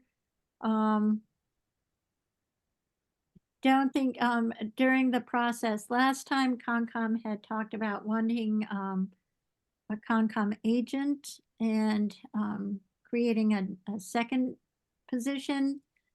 They have not brought that up this time. We'll see what happens. There could be more changes for that issue. And then the equipment maintenance line, I've been running into problems every year because when the elevator years come up, our expenses, I'm always overspent. So I think if we can get this up a little bit and I can have the carry forward in the year the elevator isn't getting reevaluated, like it costs you know, $6,000 or $8,000 just for the elevator this year. It was ridiculous. So that's why I put in the $3,500 for the equipment maintenance line. Other things, I want to go back through my Mass Energy Insight and move money around. I think between the electric and the heat, I think the heating is low, but I want to move some of the electric, I think might be high. So I just want to work with the numbers. I don't anticipate increasing them greater than their total.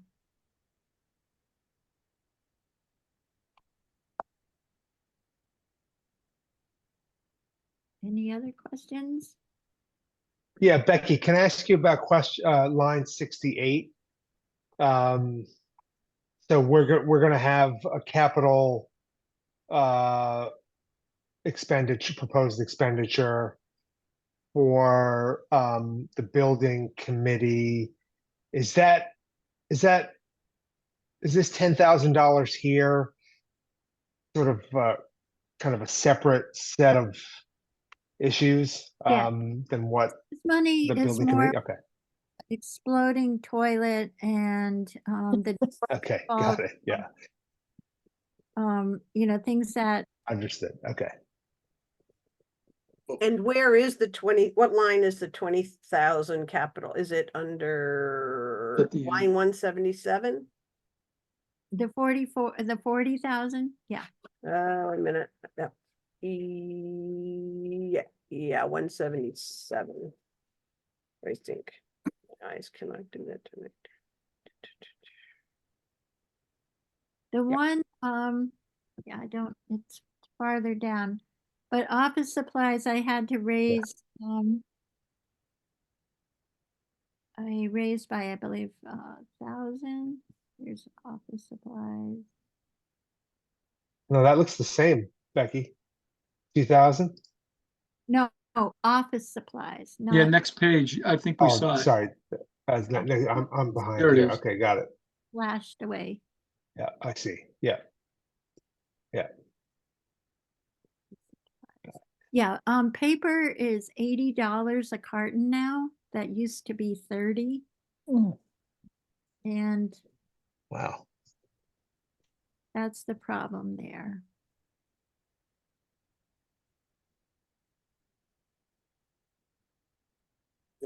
Becky? Yeah. I just wanted to follow up on what AJ brought up on the line on the page before of the building repairs. I think I recall when I was on the building committee for years, Town Hall was one of the buildings that we were responsible for, and we dipped into whatever funds that were available. And in that time, we did dip into that line, I think, if I recall correctly, to do repairs on Town Hall. But if the building committee is going to have a more formal funding through the measure that's going to the town meeting, I don't see why that line should even be there anymore. Well, Bob, if I don't have that line, there would be a lot of things not, the kind of stuff that you don't think about when I have to order 3 new batteries for the 3 emergency lights in the building that cost $80 a piece. Where am I supposed to get that from? There's a lot of moving But that's things. equipment, isn't it? That's not a building expense. I'm sorry? That's equipment. Yeah, but this is called repair. The line she's talking about is called repairs. It's Yeah, not necessarily repairs. called it's not called building maintenance. Building and repairs is exactly what I'm talking about, George. But it's Versus maintenance. Replacing batteries and lights is equipment maintenance. It's not building repairs. But I think that line is not called building repair, it's called repair, or is it building repair? I don't see it. It's not in front of me anymore. So Where is it? I believe it's called repairs, and I think Mhm. repairs and maintenance. Yeah, it's called repairs. Repairs. It is under town buildings, though. I mean, I guess that's why we're thinking in terms of town buildings. And when things when the door flies off, when, there's a lot of smaller things that happen that I have to deal with. The drain, when I have to bring the guy in with the snake to get, the sink to stop backing up. and the toilet's backing up, when I have to call the plumber or the electrician, when, you know, we have something blow out, like well, it was the elevator repairman for that, but we got the elevator shorted out and we had to bring in the repair guys. There's tons of repair issues in the building, Bob, that aren't renovations, that aren't fixing, replacing a window. I hear you. So I just think there might be some consolidation that could be allowed with that line, could be short, maybe made smaller. But anyway, it's something for us to think about later. it's not okay, this is an area where I run out of money all the time to do what these funds need to do. Susie? Having been in town hall for 5 years, I would call Becky the building response team. And it is constant. It's little constant things that she is the emergency response person for the building. These are not long-term planned out things. And I can verify that it takes a lot of time and effort to just do the maintenance, the little repairs that have to be done on a building that age.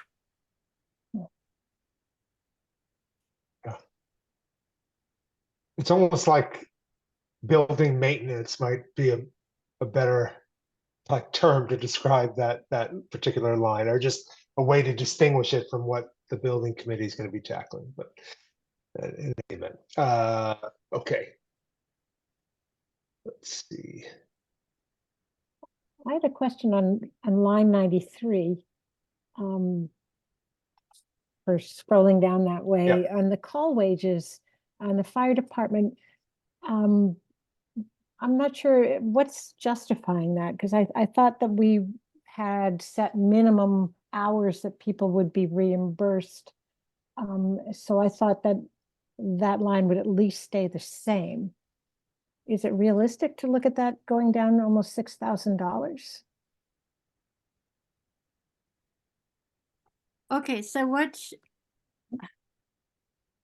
this is the call wages. So when people are 93. Yeah, line 93. Right. That people are getting a minimum number of hours per call now, which I think is very reasonable. But I'm not sure I understand why that line item is reduced that much. Thing is not accurate. Nobody's getting a minimum amount of call time. Wages are paid for response. So Right. whoever responds gets paid. Right. Training is a different story. Anybody who shows up for training is getting paid. Trying to do here is flip the categories, because the training wages are going way high and our budget was low, and our call wages, and if you look at the actual, where the 12,832 was the actual for FY23, but the budget was 24,964. That we had increased both, but where the dollars were most needed is under training. Right, I was noticing that in the expensive report. So that actually, that makes perfect sense to do it that way. You've just flipped them. Increasing, I'm trying to flip it where it's actually being spent. Yeah, I think that makes sense. That makes sense. Yep.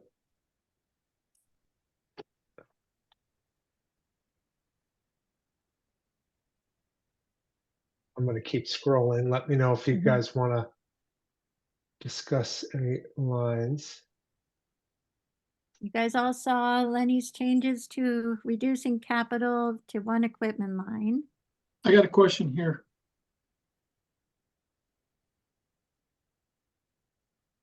So Becky, you have a note about the tree warden is now in the superintendent line. So you move that to 0, but the tree warden expenses are still there. Those still exist, right? Because that's right, because we're contracting to get that work done. Never mind. I was And wondering if we could absorb it in the highway, but we can't. I thought about moving that to the highway line, but and maybe we will eventually. It might be the best home for it. Yeah. I don't think this is the year to do that, though. There's enough going on. No. All right. Okay. Any questions about education? Everybody noticed that transportation All right. up to 88,000, a 20% increase. Ooh, Susie, Wow. did Aaron say something about the states looking at the House Ways and Means might provide more money for transportation? Didn't he say that? um, They tease us every year. Yeah, Yeah. okay. I yeah, thought he did. I don't think he was running his campaign on that idea. No. It's never been at 100% except one time, I think, if then. I think that's what he was talking about, pushing to get it to be 100%, but it ain't happening. He did say that, and I was kind of hoping that meant that they were gonna, ramp up to it and lower the cost for us this year, but obviously not. So is this a new contract? I think I remember it was time for a new contract. A new bus contract? Is that why the expense went up so much? No. I What- believe that's the cost of fuel. Mm. Oh, Becky? Yeah, Bob? Yeah, on the school budget, correct me if I'm mistaken, but I thought there was some discussion about there being some payback for either the special education transportation or maybe some of our other transportation costs. Is that something that we could anticipate? Some grant? A grant to pay back the, For the Circuit special breaker. education transportation costs, is that something that oh, there's grant money available? for this. For The circuit breaker, right? Yeah, the sped circuit breaker, but it doesn't really impact transportation as much as it does tuition, and they don't start giving you back tuition until you spend $40,000. so what's the, So don't that we we're, have, we have Anticipated, didn't $90,000 for our special needs students, so can we anticipate getting some money for that, through that program? not a lot. Well, We're gonna but the see, circuit breakers in the elementary school revenue picture of 30,000. but So that's all it is 30? It's in there. Yeah. Okay, so just curious about that, because I thought if we were gonna get grant money, then we could maybe fund part of some of these costs with cash in anticipation of that. I don't know. Just a way to reduce the bottom line. yeah, because they're paying these sped costs this year, so they will have some next year. They're Uh, paying Jim sped costs Walton? this year? Yeah, the Amherst Pelham line, does that include all of the most recent understanding of Yes, Yeah. from the four-town? So, Okay, yeah. They presented a $39,000 increase for us. Yeah. that was in their PDF. Yeah.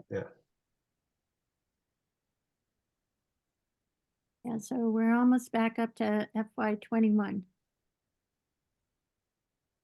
Mhm. Where to look at it? Let's see.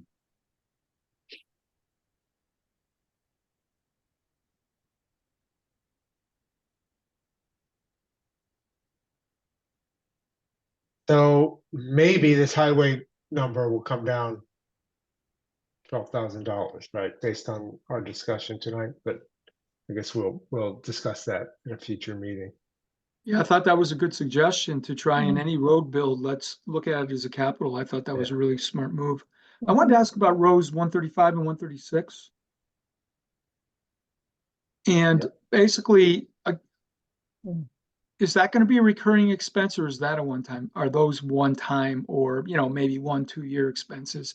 And would it make sense to use free cash to fund those?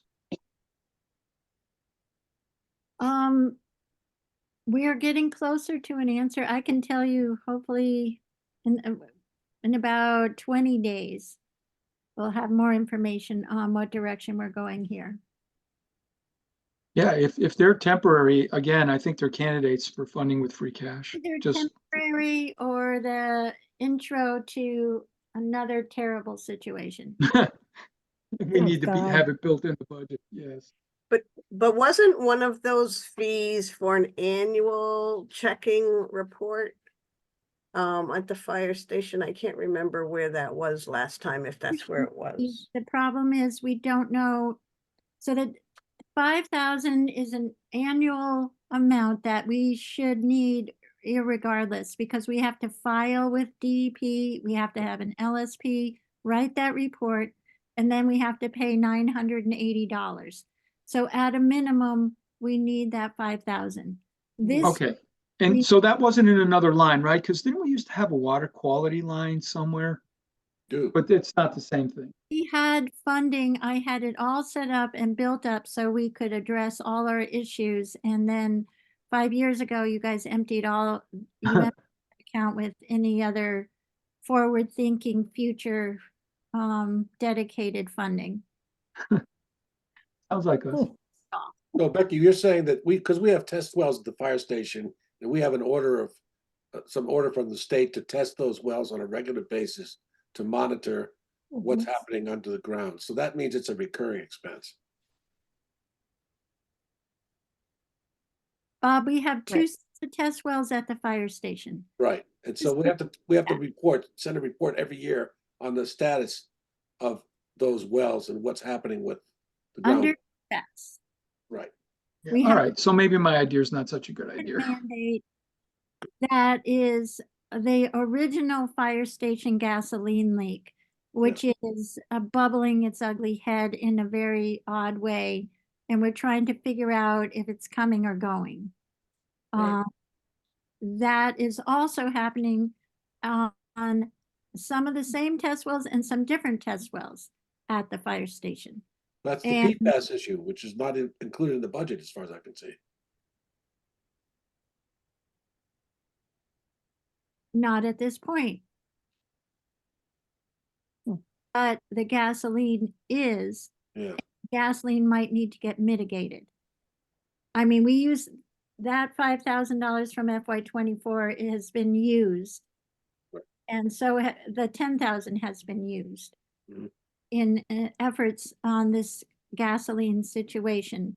And then we just got some more money at town meeting. I think I got another 9,000. So we're dealing with the gasoline with these funds. It's not PFAS. Right.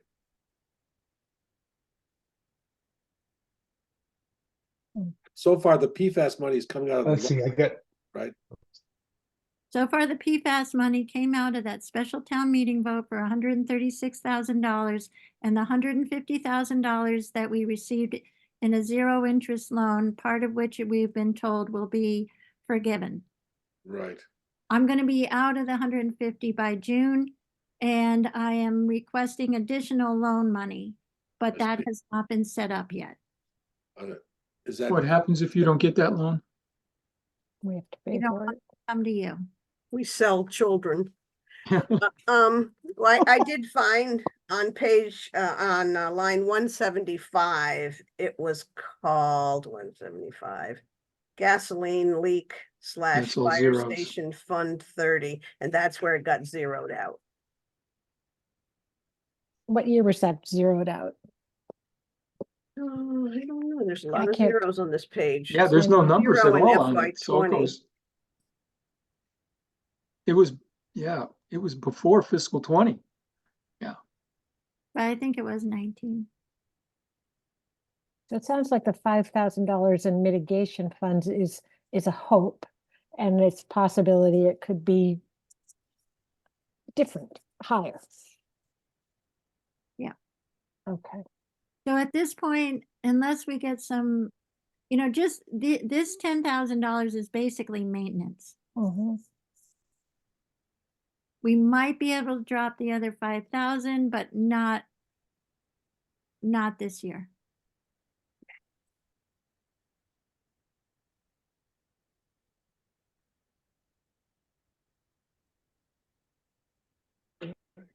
Yeah, Where we are. going down.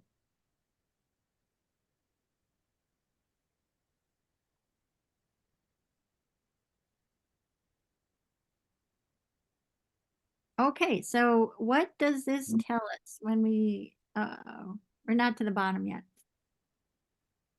Yeah, just, what's, line 143? Remind me what that is?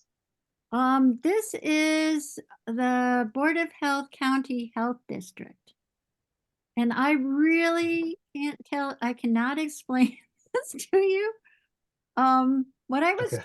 was, so we went to 40,000 from 32 because it turned out that the health agent was not getting paid health insurance. So I added what might be, potentially, where there's only 3 towns in our district. So I put in a number to cover health insurance, as well as the 2.5% increase. That's how we got the 40,000. Mhm. But then I talked to Catherine, who told me that it ended up that Irving, who's one of the 3 towns involved, is paying 100% of the health insurance. And for somehow our total costs have gone down. And I have a Right. copy of the budget to prove this as a fact. But Catherine gave me that figure. Great. All right. I'm not gonna ask any more questions about Yeah, and so far, and so far this, Deserving now this. it. yeah, and so far this year, it's running much lower than this year's budget, that line. So that's sort of, That's good news.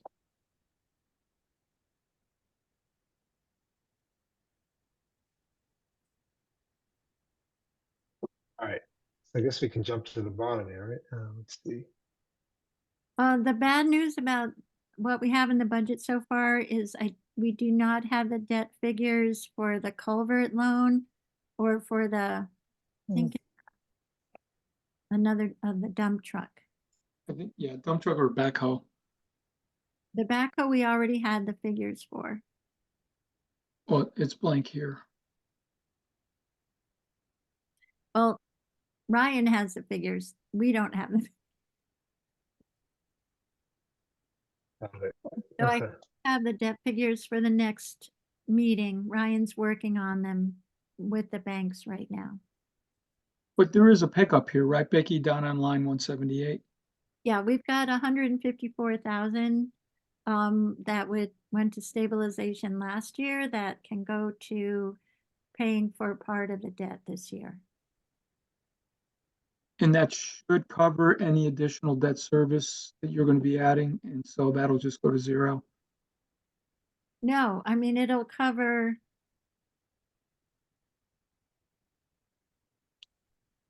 Yeah, It's going to come close to 0, isn't it? no, because this is going to be like 100,000 of debt service, isn't it?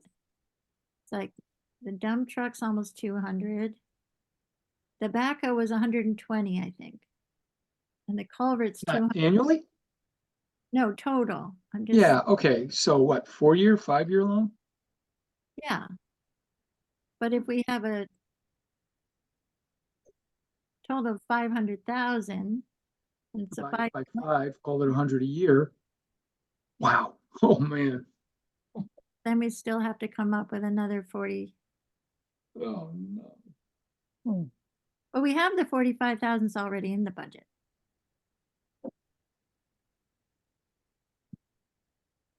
And this budget doesn't include anything that may be coming from our capital planning Right. so far. Right. Yeah, well, The blank. except this figure here, this 40,000, where that's coming out of the capital planning process. Okay. But yeah, all the others things are not going to be operating budget. And this Mm. might have to go, build it up. Build 10 into the budget this year with 30 of cash. Yeah. Next year, we can work with that one. Yeah. Right. I mean, we're going to be meeting with capital planning at our next meeting, March 6th. And then I think March 19th, George, just to give you a heads up, I think if we can plan on doing our sort of CapEx kind of analysis at that meeting. No problem. Yeah. I'll be ready. Yeah, and I've already updated it. I turned it over for the new year and I put in the special town meeting items. So we're at this, Okay. I'm ready to go. Great.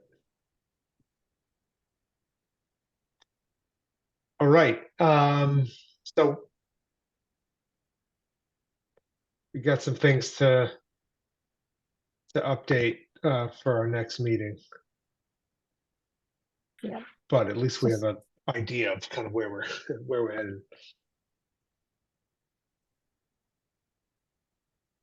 Yep. Thank you for sharing it, AJ. Yep. Any other questions about this before I wrap up? Susie? Think I'm gonna spend some time looking this over and thinking about different sources of revenue and a rationale for the different ones. So there was some comments tonight about thinking some for free cash, some from a capital plan, and that will change our bottom line. And I will think of some that people may say, no, that's not a good idea, or find a good idea. AJ, Mm. I just wanted to mention insurance and bonds line. That $2,000 increase is because of Maya, our insurance company, revalued our town hall. And they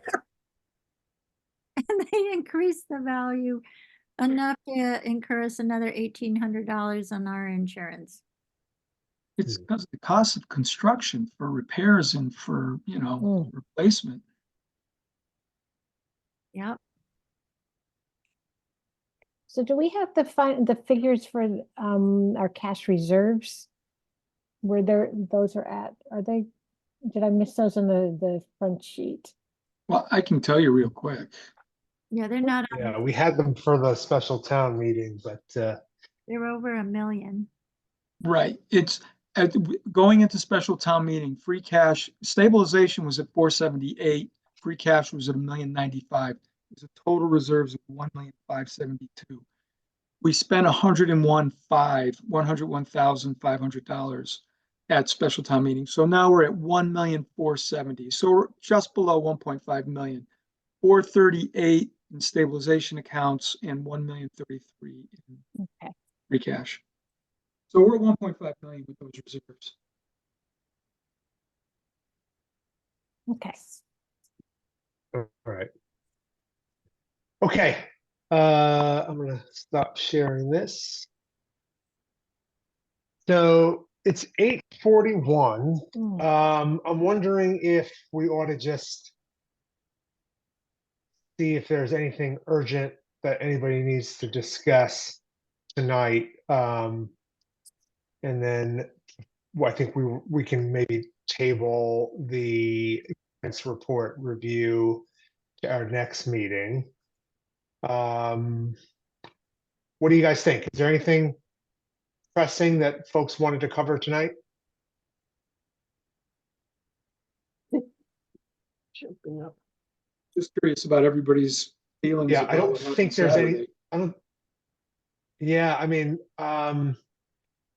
we should definitely review the four town meeting.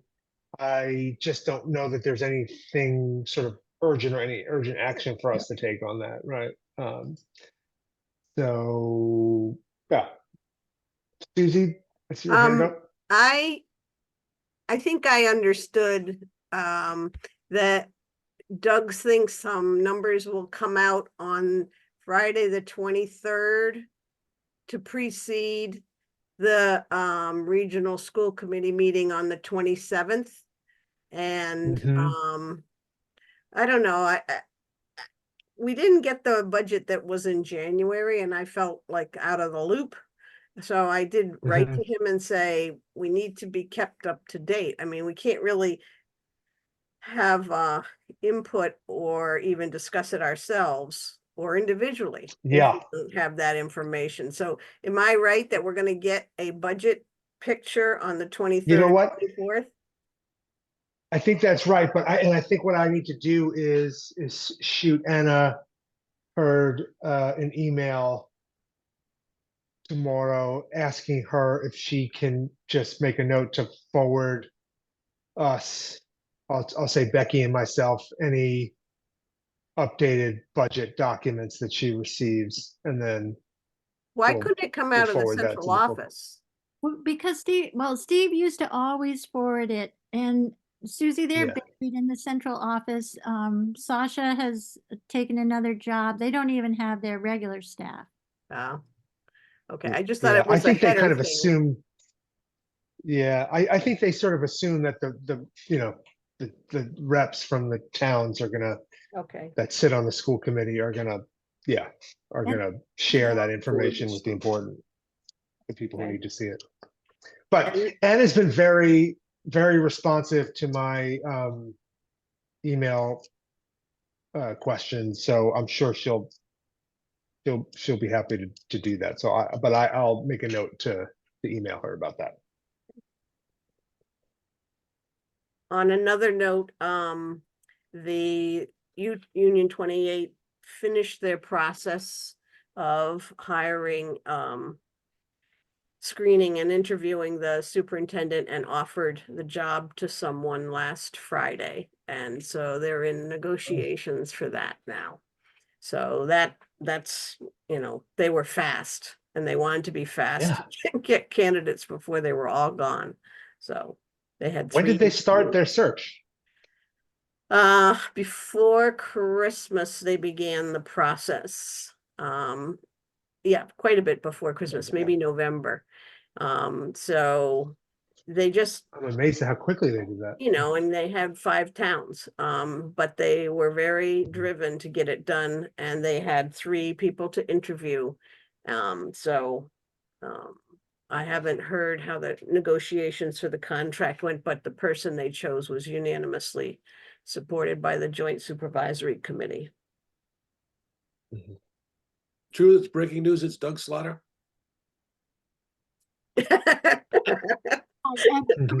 Deep cover. I'm out there in U-28 for the rest of my life. Yeah. Hiding in the weeds. All right, anything else urgent? We'll make a motion to Okay. adjourn.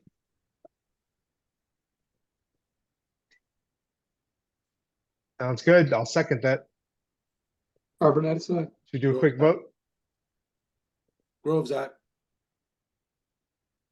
I saw his lips move. Yeah. Okay. Cashew, aye. Hemingway, aye.